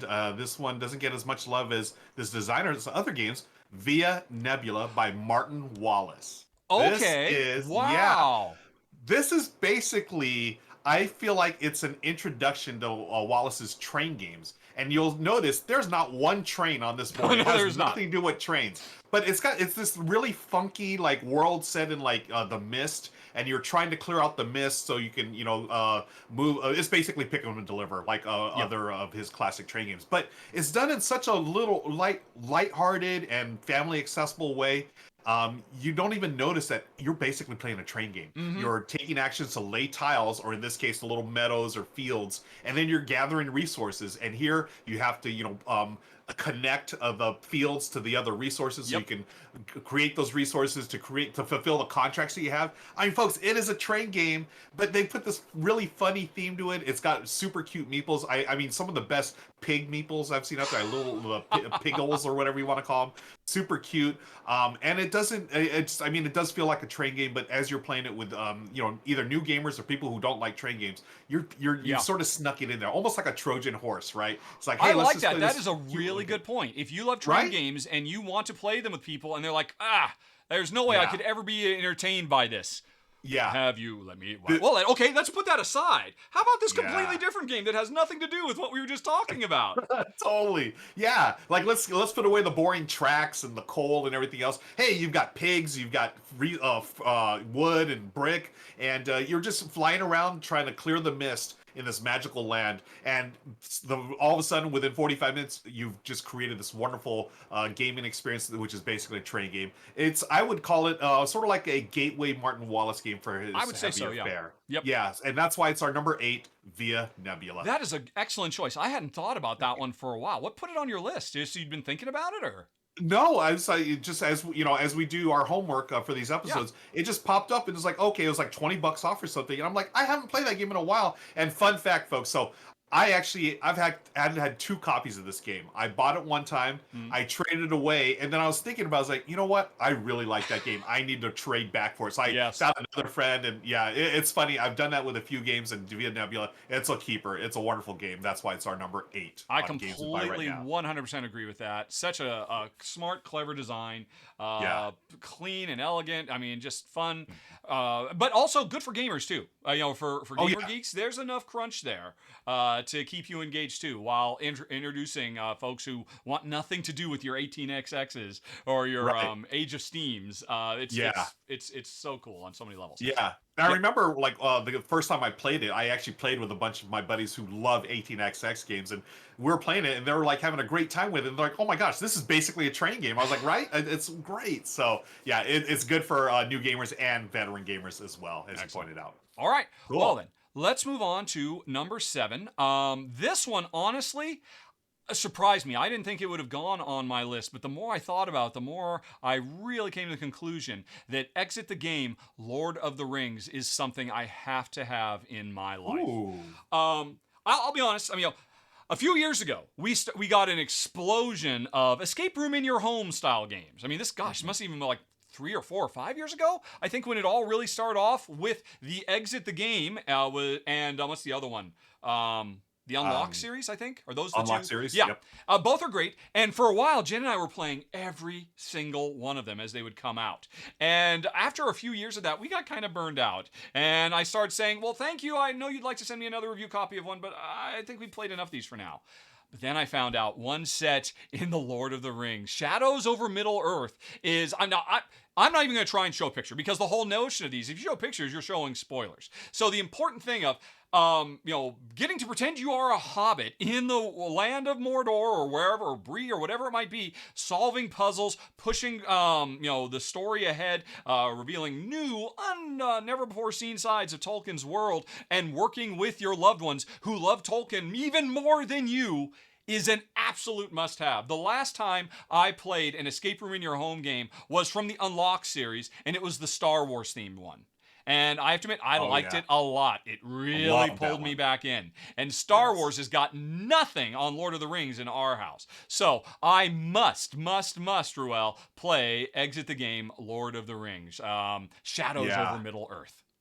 I was the same way. Like, I'm not the biggest escape room in a box fan, but give me the ones with theme, like you mentioned, the Star Wars one. Like, I love those. I devoured those, and this one I would be too. I'm curious to see what other IPs that some of these companies will partner with and bring them to the escape room experience. I think it's really definitely. Where's our cool Star Trek one? These. Where's the Enterprise having just barely survived a Klingon attack and the whole place is falling apart and you're on the bridge and you got to get down? Oh man. Yeah, exactly. But in the meantime, Lord of the Rings. Oh my gosh, yes. Great choice. All right. Let's continue with our list here. Moving on to our number 6. Yes. I'm curious to see if you've played this one before. I love this game. Number 6 is Adrenaline. No, I haven't. Yeah. So I'll tell you why you haven't played it. It's because it's minimum 3 players. Yes. But I was hoping that you'd played it at a convention or whatever. But this game is criminally underrated. It is a first-person shooter. Yeah. And, the first thing you think of first-person shooter, it's an Ameritrash game. No. This is a Euro game through and through. It's got the Ameritrash theme where, as a first-person shooter, you're going around picking up weapons and, trying to take out your opponents. But it does very clever area control, and you are gonna suffer a couple of deaths during the game. But like any good first-person shooter, you're gonna get right back up and go again. The person that has, I think it's you get to like 8 deaths or whatever, then the game is over. You count up all your points, so you have blood tokens. You're gonna score points off the weapons you've gotten. it's a really neat game, and I didn't expect it to play the way it did, and that's why I think I love it so much.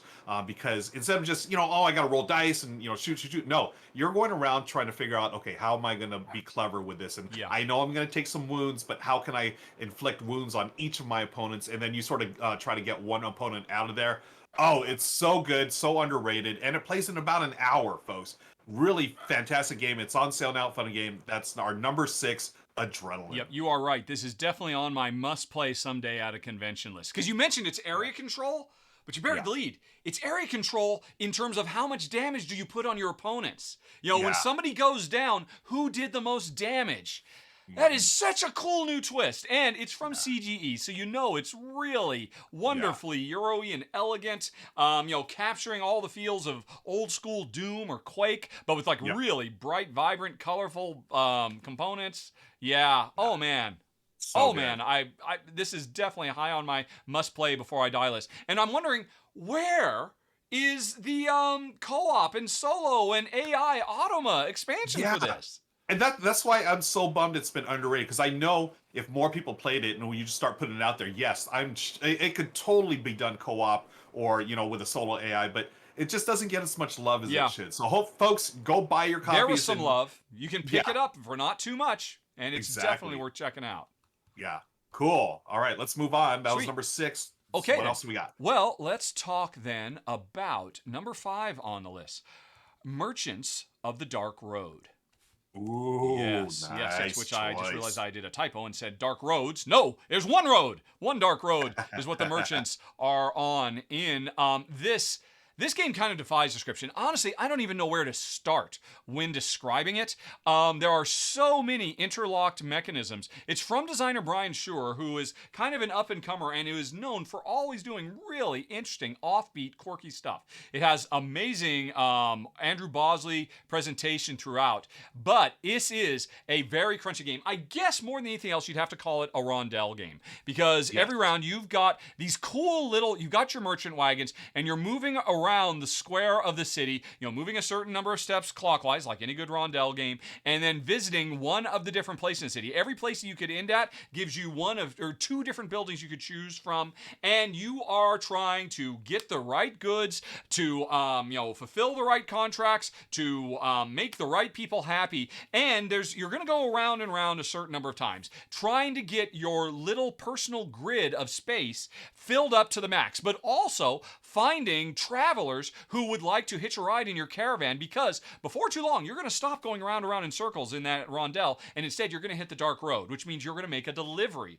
of all the stuff you've collected, and maybe, hopefully, some of the people who said, hey, I'll hitch a ride on your wagon. But it's not just NPCs that hitch a ride on your wagon, other players do too. If a lot of players can see, oh, you're building up for, I can't remember the name of the villages, but, Thistledown, you clearly are going to go for there. You know what? Maybe I want to get some contract stuff for Thistledown as well, and say that I'm going to join your caravan, because whoever is the lead player kicks it off, and also has to be the first to face the danger of the dark road, because once you're left the safety of the market behind, you go through a series of, hey, draw cards, have encounters, depending on how much you can protect yourself or run away, or all kinds of things. You have all sorts of things to deal with, and any other player who decided to tag along with you, now they've got to deal with those problems too. But you'll survive all that stuff, maybe losing some things along the way to bandits, but you eventually make it to whatever village you needed to go to, make your deliveries, score big points, upgrade like crazy. There are so many different ways you can upgrade in this game, and all of it is driven by this rondelle, and also a very, very cool cube management system where, dice, where you roll these dice, you have them, and you start locking them into different action slots on your wagon, but then once you use them, they move up to another one, and you have to create this like little dice engine that's, you're always trying to juggle and make sure the right dice are in the right place at the right time. There's a ton of stuff going on. I think you can tell just from looking at the board, this is a big, robust, crunchy game with a lot of stuff going on, and I've only played it in prototype form. I would love to play the final version. I know the great Jeremy Howard of Man vs. Meeple, me and him talked about back in the day. He loves it to pieces too. I think it's just absolutely brilliant. Number 5 on the list, Merchants of the Dark Road.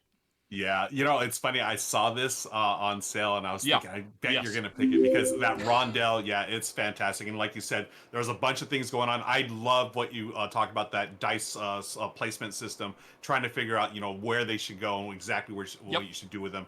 Really clever design. Yeah, big, robust game, and great choice for our number five. Uh, Now, I'm going to dial things back a little bit okay. here for our number four. This one is not as big or robust, but it's so cool looking, and it's one of my favorite designers, Phil Walker Of Harding, the course. PWH, Cloud City. Now, the funny thing is, Okay. when this came out, every time I saw the name on the box, I kept thinking Clown City. I don't know if it was the font they used or whatever, but it kept looking. Doesn't it look like Clown City? It Just tell me that, right? But it is if Cloud you've got City, and clowns on the brain, I suppose so. yeah, yeah.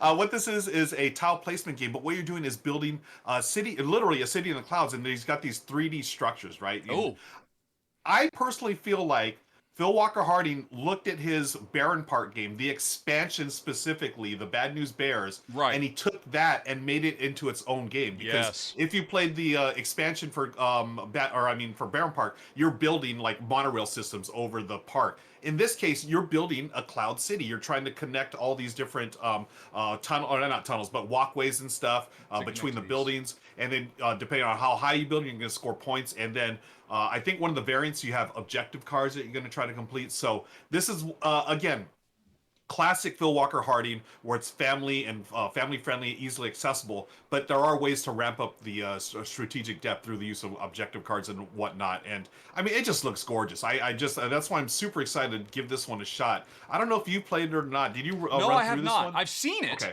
Oops, sorry. Yeah. I forgot. Oh, no That's on worries. screen. I was just wanting Oh, to look up, and I was gonna switch over here so we could continue talking, and then I was gonna yeah. come back to Board Game Geek because there weren't very many pictures, and I wanted to show it more in situ. And now I've got those Yeah. pictures up, and here we come No back. worries. So smooth. Oh, there it is. Yeah. There we go. Just to give an Okay. idea of the end result, because Yes. yeah, Yeah, isn't that neat? I mean, it really looks like a little city in the clouds, as we can say. So I'd love to check it out. Y'all know, if you don't know, I am a huge fan of Phil yes, Walker yes, you Harding, are. and I think this is looks like a wonderful design at a affordable price as well. So that's why it's our number four, Cloud City, Well, not yeah. Clown City, Cloud City. It is definitely true. Phil Walker Harding tends not to disappoint with his designs. Yeah, And yeah, and you're right. I mean, I loved those trams in the Baron Park expansion. And you're right. I am certain either he was working on this and said, "Hey, I could put this into Baron Park," or he did it for Baron Park and then said, "Hey, I should make this into a whole game." But either way, it does look yeah. very, very cool. I agree. Very clever. Yes. Okay, cool. Okay. Well Let's then, see what number three is. let's move on to number 3 on the list. Another smaller, more modest game. And, to get away from my big monster games from a second ago, let's talk about Get On Board New York and London, which Nice. I Yeah. have already played. I've done a run through for this, and it is fantastic.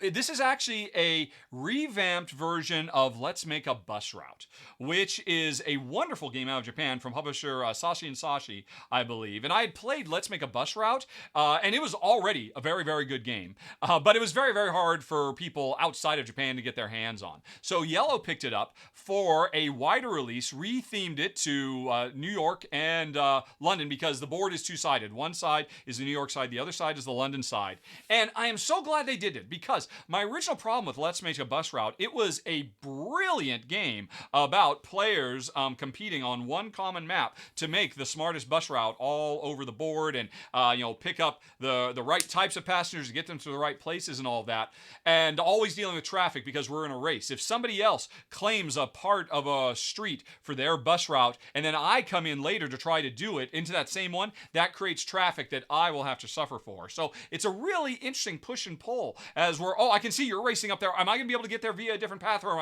am I going to deal with the traffic, or am I just going to try and find some other university to drop the students off and forget about going up there after all? So there's really interesting, indirect interplay between players. But what made me so happy about Get On Board is the fact that they introduced the two-sided board is important, because the original game did not work well for 2.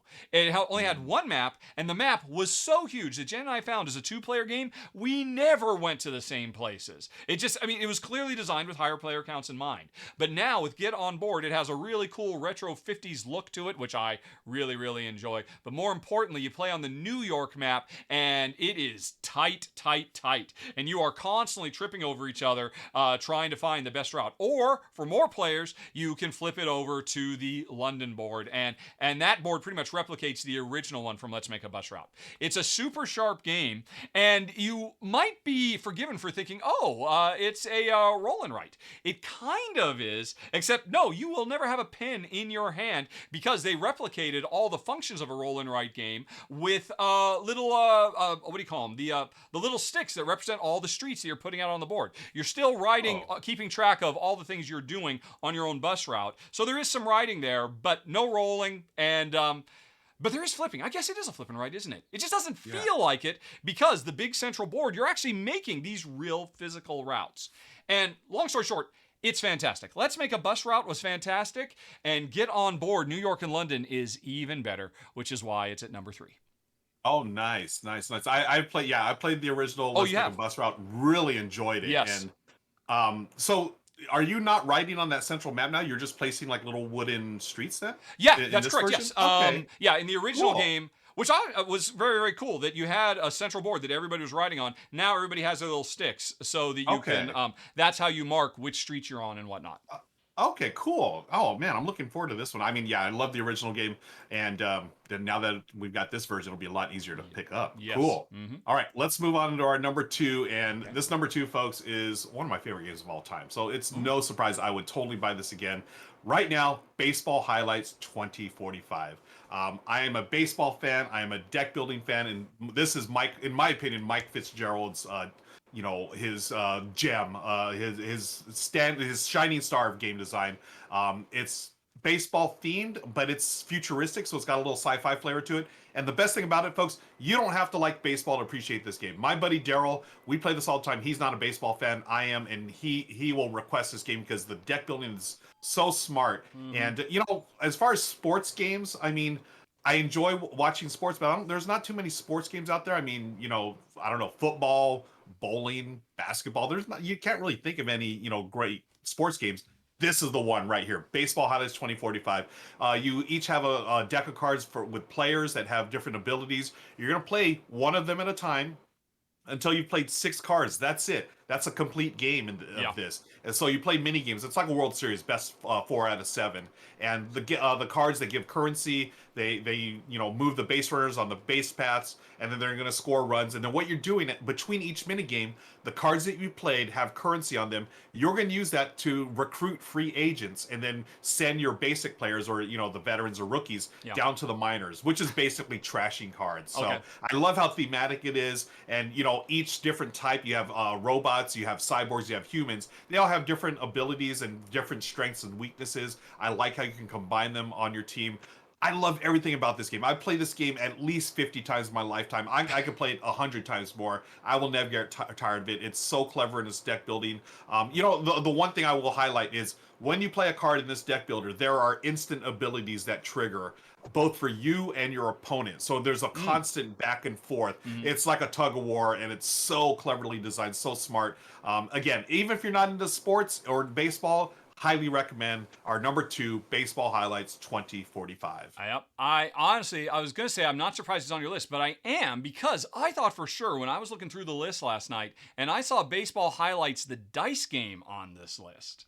Oh, I thought for sure you were going to have to throw out its little brother version. Have you played the dice game? Can I amend my choice? I did not see this. I did not even see this. Yeah. I've not played this. I've heard people liked it, but I haven't heard much about it. I've got to play it, so I need to update my cart. So, folks, Baseball Highlights 2045 and the dice version is going to be our number 2. Just Baseball Highlights. Oh my goodness. The series. The series. Yeah, because you want some roll and write action too. Oh my goodness! Yeah. Wow. I did not know that was there. Great. Okay. All right. You just cost me $26. Thanks. My work here is done. But Yes. you All right. cannot enter the contest, I'm afraid. Oh, darn. All right. Okay, cool. Well, we Okay. have one more on the list, the number one, and this is one that honestly I suspect very few people have heard of. It's definitely, I mean, it is the definition of flying under the radar. Ruel, when you saw it, did it pique your interest?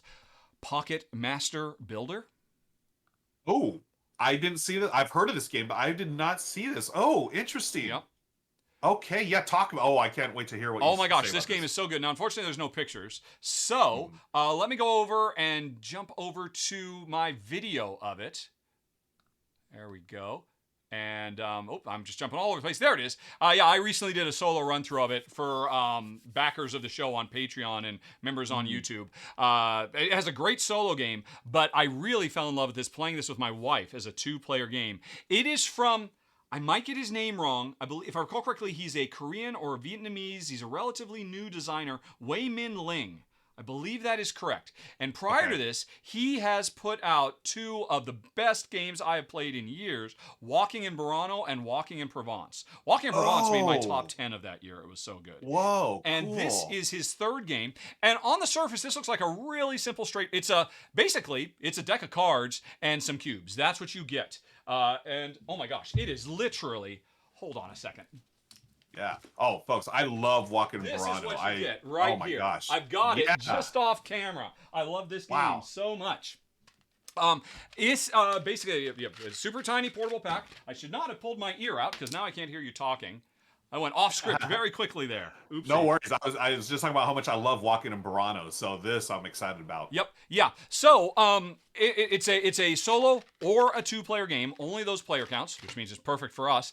And we are all competing to be the most influential in helping build up this particular city. When you set the game up, you've got a line of walls that will hold off the invaders, and then on the left side and the bottom side, you've got really prestigious buildings you'd like to build. But at the beginning of the game, nothing is built. You've got a handful of cards, and these are multi-use cards. When you play a card out to the grid, what you're doing is you are defining a building spot for a chapel or a watchtower or an inn or whatever it might be. And you're saying, hey, someday one of us, me or you, since we're playing a 2-player game, might ultimately build here.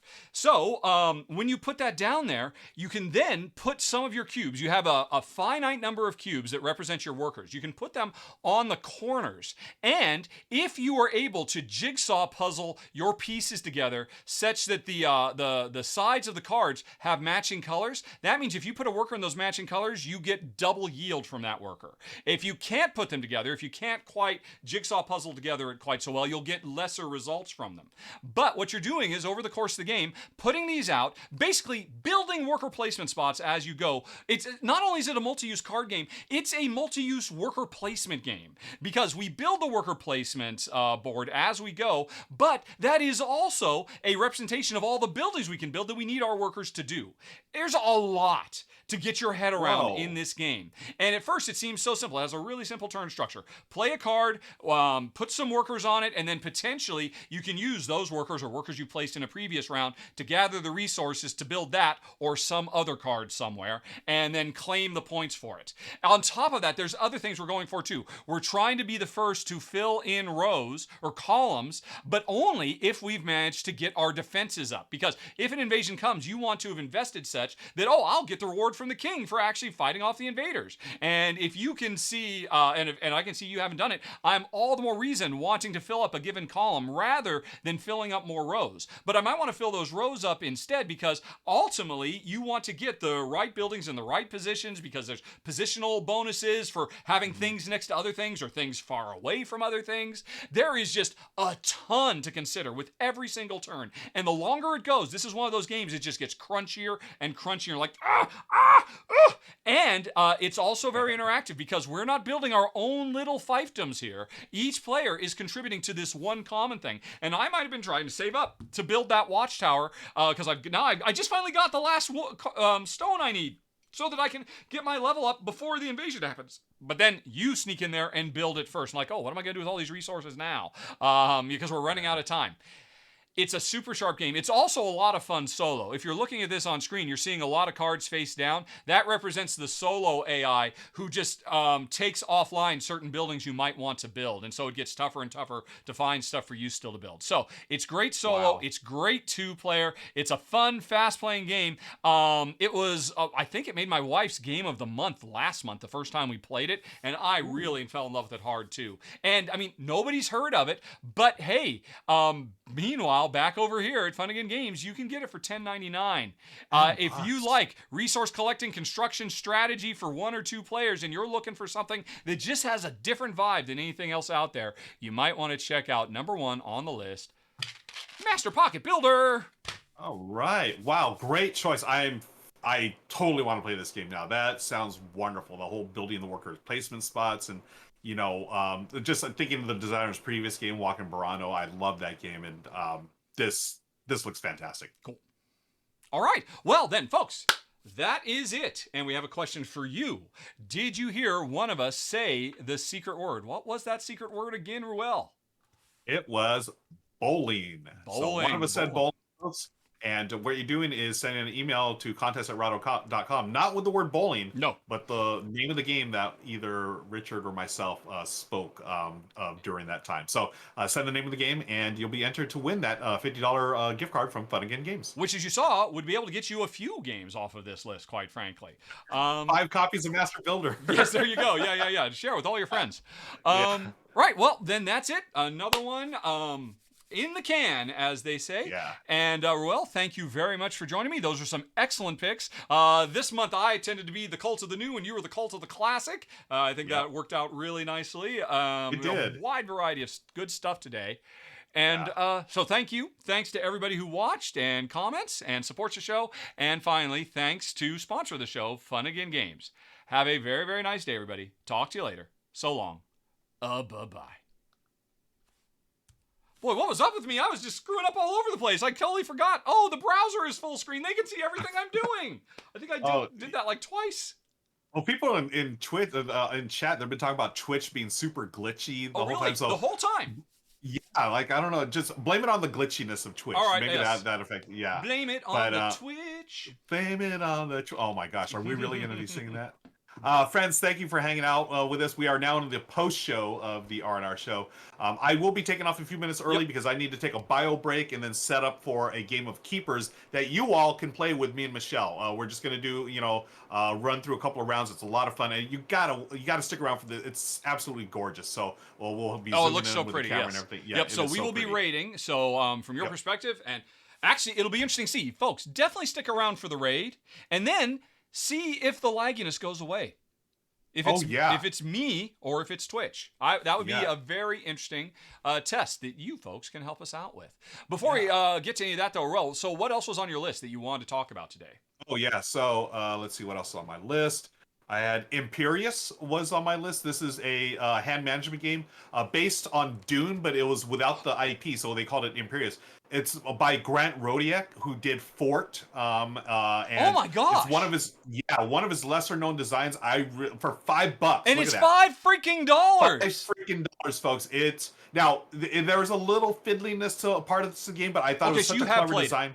Yeah, it's a really cool game. So for $5, you cannot lose. And that's from the designer of Fort and Fort is fantastic. Yeah, great game. Oh wow. Another one that's on sale. Check this one out. Kami-sama, Kami-sama, Kami-sama. It's an area control game. You put in that hyphen, or just there we go. This is another like super cheap game. I don't know if it's still available. Kami-sama. All right, that won't work. Okay, I will put in the hyphen. Yeah, they want that hyphen. I'm determined not to do it. No, there is no. Are you sure it's Kami? Yeah. Oh, maybe it's sold out. Okay, right. Well, that's the one I was going to talk about. Well, it was an area control game, absolutely gorgeous, set in Japan, and at the time, it's I know why it's not there. It was $5 at the time, so that's another one that's gone. The other one I want to talk about. Oh, you talk about it. Get on board. Yep. All right. Ganymede was another one. Ganymede, a sci-fi resource management game, and Shay loves that game so much. Yeah, I know Shay huge fan of the game. That one was on super. I think it was another $5 or $10 game. let's see what else I had. I had Alma Mater. Oh, yep, Alma which Mater is was here there. on the flash sale. Yeah, For there it is right $39. there. Yep. And the other one, that was it. Those are the 5 that I didn't get to. What about Those you? are some good additional ones. Honestly, I don't have my list. I deleted it in a copy and paste. No. And I could go dig it up, but I mean, you've got to go get ready and whatnot. So we'll leave it at that. So there are a few more interesting ones to pick from there, folks. And lots of good I'm stuff. definitely gonna be. Should I really get that Kanban? It's crazy. What, man? I really do cannot like Kanban, and I got rid of my my original edition of Kanban because I really Yeah. wanted this Kanban EV, and I thought the publisher would send me a review copy. They never did. So I'm like, okay, I guess I put my money where my mouth is and see how bad I want it. And I do want it, and I do like fancy stuff. That's the thing. You know it's going to be yeah, you're talking to the wrong guy because, again, I'm the one that backed the Castle All you're going going to do is talk me into it, right? Yeah, I'm going to talk you into it. So I will just say no comment, but do it. Do it. Do it now. And Goblin from the chat also confirms, do it. Do it now. Do it. Do it now. Okay, there's so many do it nows we could. But I'm sure we're all talking the Emperor there. The Emperor, yep. Let's see. We got a few Q's and A's, only 4. Folks, if you have any questions for us, by all means, please submit them in the form of question mark and then your question. So it goes in this little queue. But let's go on ahead and see what people have asked. One question from Goblin. Can I still use Jen's laptop? See, it's actually funky. My laptop, I sent away to get repaired like 2 months ago now. It's been gone for almost 2 months. It's driving me insane. Jen has a laptop that she uses upstairs for all of her order tracking and whatnot with her business. And, it's an old laptop that we kind of, we're not going to throw this away. What are we going to do? Oh, I'll use it for my business stuff. So I've been using that thing for 2 months. That's the thing that broke. So inevitably, someday my laptop will come back. This laptop will go back up there. And then it doesn't really matter if the case is cracked because normally it just sits unmoving, just waiting for Jen to print out labels and confirm her order statuses for all of her glass orders and whatnot. So I will continue to use it. And Jen was very, very sympathetic. She saw, after it was done, after we were inside, neither of us wanted to go out because the whole backyard was just a swarm with wasps everywhere. And you knew they were angry. They were out for my blood. They'd gotten a taste and they wanted more.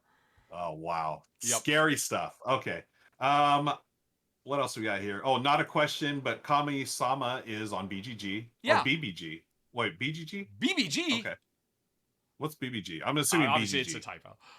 Okay, yeah. Yeah, and I know I've seen Kami-sama on there too. I don't know. Yeah. Something weird with the search. Yeah. It's from Colossal Games a couple of years ago. It was really just a gorgeous production. Yeah. And at the time it was $5. It was so worth it. As I recall, it was a fairly vicious, aggressive area control game, right? It was, and I think that's what people found. People found it surprising that something that looks so pretty and so beautiful and so inviting was so stabby, stab. It was stabby, stab, Yep. and then some. It was pretty cutthroat, but we're really, really cool game. Someone Bing was talking. You'd never bowled in your. I've bowled. Have you never bowled in your life? I've never bowled in my life. Never been. Oh, I'm not adverse to it at all. I'd be up for it. It's just I've never had friends who bowled. My family didn't bowl. Jen bowled a lot, but we've never bowled as a dating couple or a married couple. It's just never come up. Yeah, it's certainly something I'd be interested in. I assume I would enjoy it. I've done golf range, golf driving. I've done that. Love golf. But never bowled. Cool. Couple of last things here. Actually, I'm going to get going in 3 minutes, folks. Okay. Let's see. Bing asks, have you thrown? What is this? Why is this not popping up? Okay. Feed the chat just stopped working for me. So let's see if it's working for me. Yeah. Nope, it's not. Let's see. We will refresh. But being asked, have I thrown away my copy of Bees and Honey Buzz? No, see, those are lovely bumblebees. If I had any games about wasps, those might have gone up in a fire, I suppose. Yeah. Yep. Oh, shoot, and I hit refresh, and now I can't see what the other question is. Yeah. Did you also hit refresh, and you can't see what the other question is? I did, yeah. It had something to do with exit Lord of the Rings, but I wasn't sure. This breaks down every once in a while. It'll fix itself in 30 seconds. So, gaffs, going back to the regular chat. Oh my goodness, gonna slum it over here with the old way of putting stuff on screen, where it looks like we've got a Kabuki Kid asking for me for a chicken update, which I guess is your cue to skidoo. If you, I will. Unless you'd like to hear about our chicken update, we have a fairly big one. I will catch it on VOD. I will Okay. come back for the VOD for the chickens. But thank you again, friends. Again, stick around. Give me about 10 minutes to get ready. Then Rahdo, you all are going to raid me, and you get extra Rahdo points as well if you stick Yes, you around for do. the raid. So do that. And Michelle will be joining me. We're going to be playing some keepers. Okay. So thank you, Richard, and thank you, friends. All right. I'll catch you soon. Boop. There we go. Okay, folks. So let's see. I guess I can hide that since it's just going to be you and me. Finally got rid of that guy. And now we can talk about him behind his back. Yes. Alrighty. So chicken update. Yeah, big one. We just got 3 more chicks.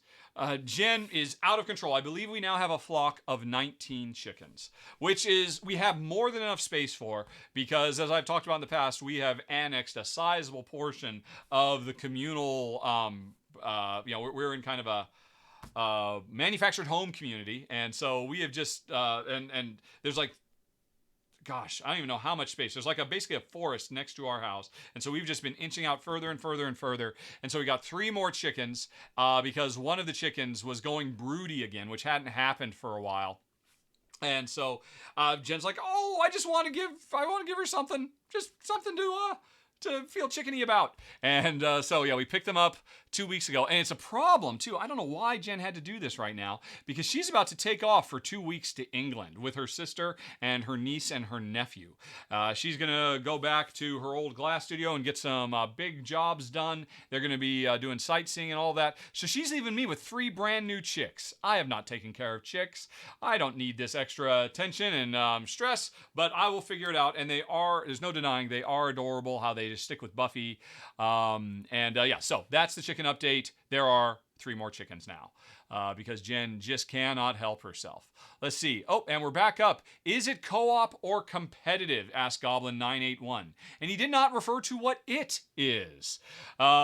He might be referring to the feature film, It, or the original novel from Stephen King, It, but I don't think so. So you're going to have to follow up, Goblin, asking what it is, or answering what is it. And then I will let you know if it's co-op or competitive.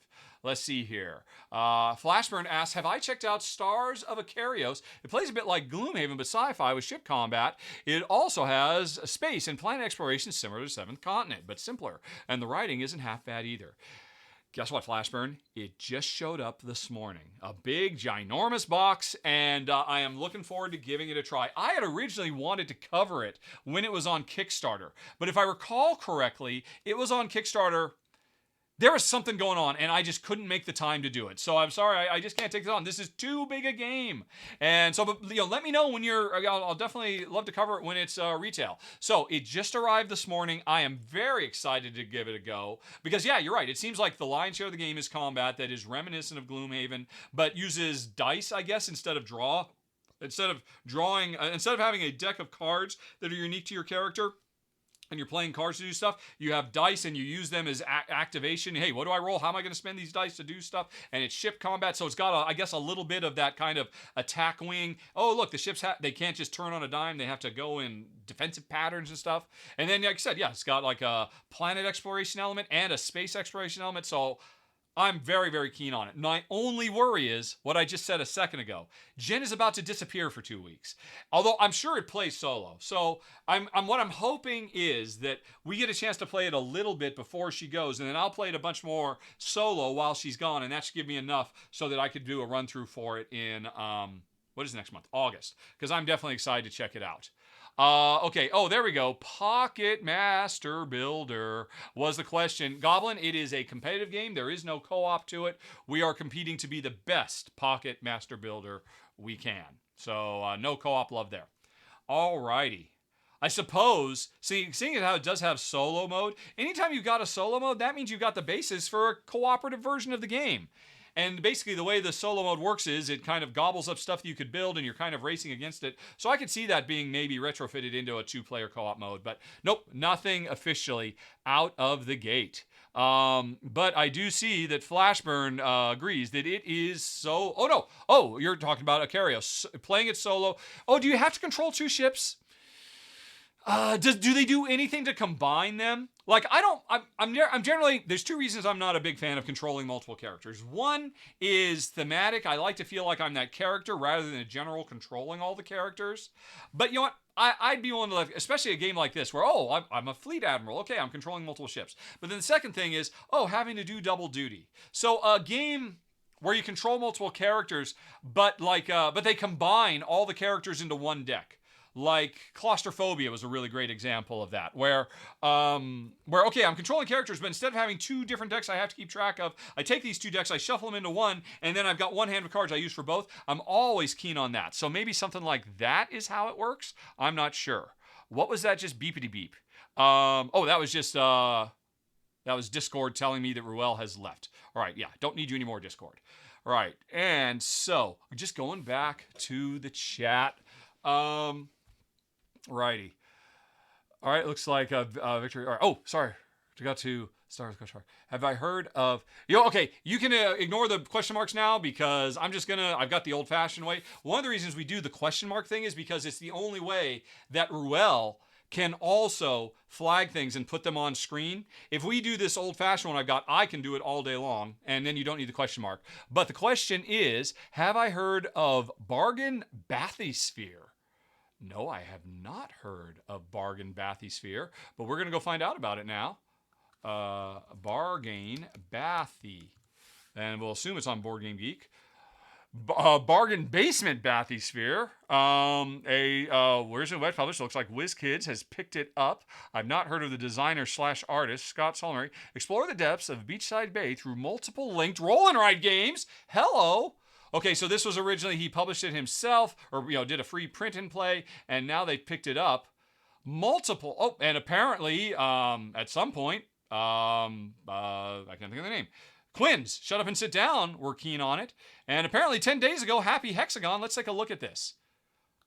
Learn while playing, is this John? Is this John learning while playing? Hey, there we go. Let's take a look. All right. Well, I like the look of it quite a bit. I think I might have to write a letter to Z-Man, or was it Z-Man? Or was it WizKids? Saying, hey, did you not know that I like roll and rights? I'm not one of those reviewers who said I'm so sick of roll and rights. This looks really pretty. I don't know how I've totally missed this completely. You know why I missed it? Probably because I ignored it as a web publish, and then I saw it. Oh, web publish, don't really care. Never went back and looked again. But subscribe, on the wish list, like to have. Thank you for the heads up. I'm always looking for more fun when it comes to, back to me, to roll and rights. So thank you for that. Let's see. Railing Kill asks, in my opinion, is Grand Austria good for a casual gaming group or is it a little too involved? Railing, you've asked me this somewhere, haven't you? I think you have. I think it was in the questions that went to questions@rahdo.com. The podcast was delayed 1 week, folks, but it will go up this week. And I believe your question will be answered there. But since I've got you here, you said the same thing before. What is Grand Austria? I assume you mean Grand Austria Hotel, right? If Grand Austria Hotel is what you mean, and I think that's what I went ahead and answered on the podcast, I would say no. I think I would have a hard time imagining using that as a gateway for first-timers. There's one reason I think it could work. If I remember correctly, there is no hidden information. This is a worker placement game, and you can pretty much see everything. Players don't have like hidden mounts of cards. That always makes it harder. If you're trying to teach a brand new first-time group of players, at least you can say, hey, look at all these things. You could do this or this or this. But the thing is, my gosh, the very first turn, players are so overloaded with so many options. It is a really rich, deep game. And when I talked about this in the podcast, I mentioned that, well, hey, you're talking to the guy who once upon a time used Dungeon Pets as a gateway game successfully. But it was really hard. One of the hardest, teaching, helping, a brand new player who's never played a modern Euro board game, throwing them into something as rich and heavy as Grand Austria Hotel or Dungeon Pets, I think is a lot to ask for. Oh, wait, and you know what? No. What I just said about Secret, you said Grand Austria Hotel. What was I thinking of? I'm thinking of a completely different game when I talk about it being Secret. You actually have a hand of secret cards in Grand Austria Hotel, don't you? All the different customers who want to come to your hotel. That makes it even harder because you can't even tell people what's in their hands and how to use it. I would say no. I would not recommend it. I think that would be an exercise doomed to failure. If you're going to do it with just one other player and somebody who has supreme patience and confidence. Definitely. Okay, let's see what else is going on here. You're welcome. You're welcome. Okay, I've done pets for years. Delta Von Tussle. Open that Dungeon Pets. It's worth it. One of the nice things about Dungeon Pets, while it's probably one of the heaviest games you'll ever play, it's also got one of the best, most funniest, entertaining rule books you'll ever read, too. It's dense, tons of text, very, very tiny, but also very funny and very thematically grounded. And that thematic tension in the rules really helps make it an easier game to learn than it otherwise might be. My hat's off to them. Let's see here. Oh, it's 2 o'clock. Has Ruel shown up yet, folks? Let me just go on ahead. Twitch.tv/Ruel Gaviola. Let's see if he is up and running yet. Alrighty. And what is... No, he is not. Oh, I just saw me on his channel. That's right. He is hosting me. Okay, so he is not ready to go. Let's ask some more questions, folks, shall we? Okay, and I can just go on ahead and pause that. Don't need to worry about that. Let's see. Oh, man, I am so used to having the queue of questions, though. So let me just start going backwards through the list. Or actually, let me just scroll back to a random place, and I'll see what you folks were talking about a while ago. Elizabeth Hardgrave's next game is about fox breeding, says Kabuki Kid. Experiment to breed friendliness into them. Yeah, that is actually a really interesting. Apparently, although I forget, it's because it's actually based on a real, if I recall correctly, Russian initiative to crossbreed foxes to where they become domesticated pets. And apparently it went terribly. And it has like a really tragic story, but it's still a really interesting idea. And I remember hearing about this, and wasn't she going to back off and say, hey, you know what? This is such a horrible, tragic, real-world story. Maybe I should retheme it into something else. I kind of recall something like that, but I could be wrong. Just jumping in the middle of a conversation back there. Let's see. And, oh my gosh, was Bezier Games in the house at one point? Oh man, hello, Ted, or whoever might have shown up at that point. That was very cool. I'm sorry, I missed you. Okay. Oh, let's see. On the corner of my eye, it looks like Ruel might be up and running. Yes, it looks like he is. So, okay, let me just scroll back down now to the bottom of the list. And, right. Oh, okay, yeah. Oh, yeah. And Ruel, it looks like he has highlighted his message live now. So, okay, folks. That is it. We are going to raid. If you're new here, don't worry. You don't have to do anything. Just sit back and enjoy the show. We're heading over to Ruel and Michelle, who will be playing Keepers. It looks fantastic. Give them some love. Oh, man, you can get them to do so many things with the channel points over there. But, and I would definitely be curious to know if at any point they go bad. I'm really wondering if all of that glitchiness was me somehow. I hope it isn't. I'd rather it be Twitch because I don't know what to do. But let me go on ahead and find the big old raid button. There he is, Ruel Gaviola. We're going to start this raid. And, I mean, man, what he showed earlier, it looks so freaking pretty. I think it'll definitely be worth sticking around for a little while, folks. So if you're ready, let's raid in 3, 2, 1, go! Go, go, go, go, go, go! And we'll see if that worked. Shall we? Let's take a looky-loo. All right. And here he is. All right. And it looks like we're coming. Or maybe we jumped the gun a little bit. But hey, while we're here, I will share. It's my anniversary. So welcome to Tabletop Tonight. My name's Ruel Gaviola, and if you're watching Rahdo, you know that I was just on with the R&R Show. Cool. Thank you for the That means I'm done here, Rahdo, folks. and thanks as always for watching. See you next week. Talk to you later. So long. Frazzled right now. Things have been going a little crazy back here.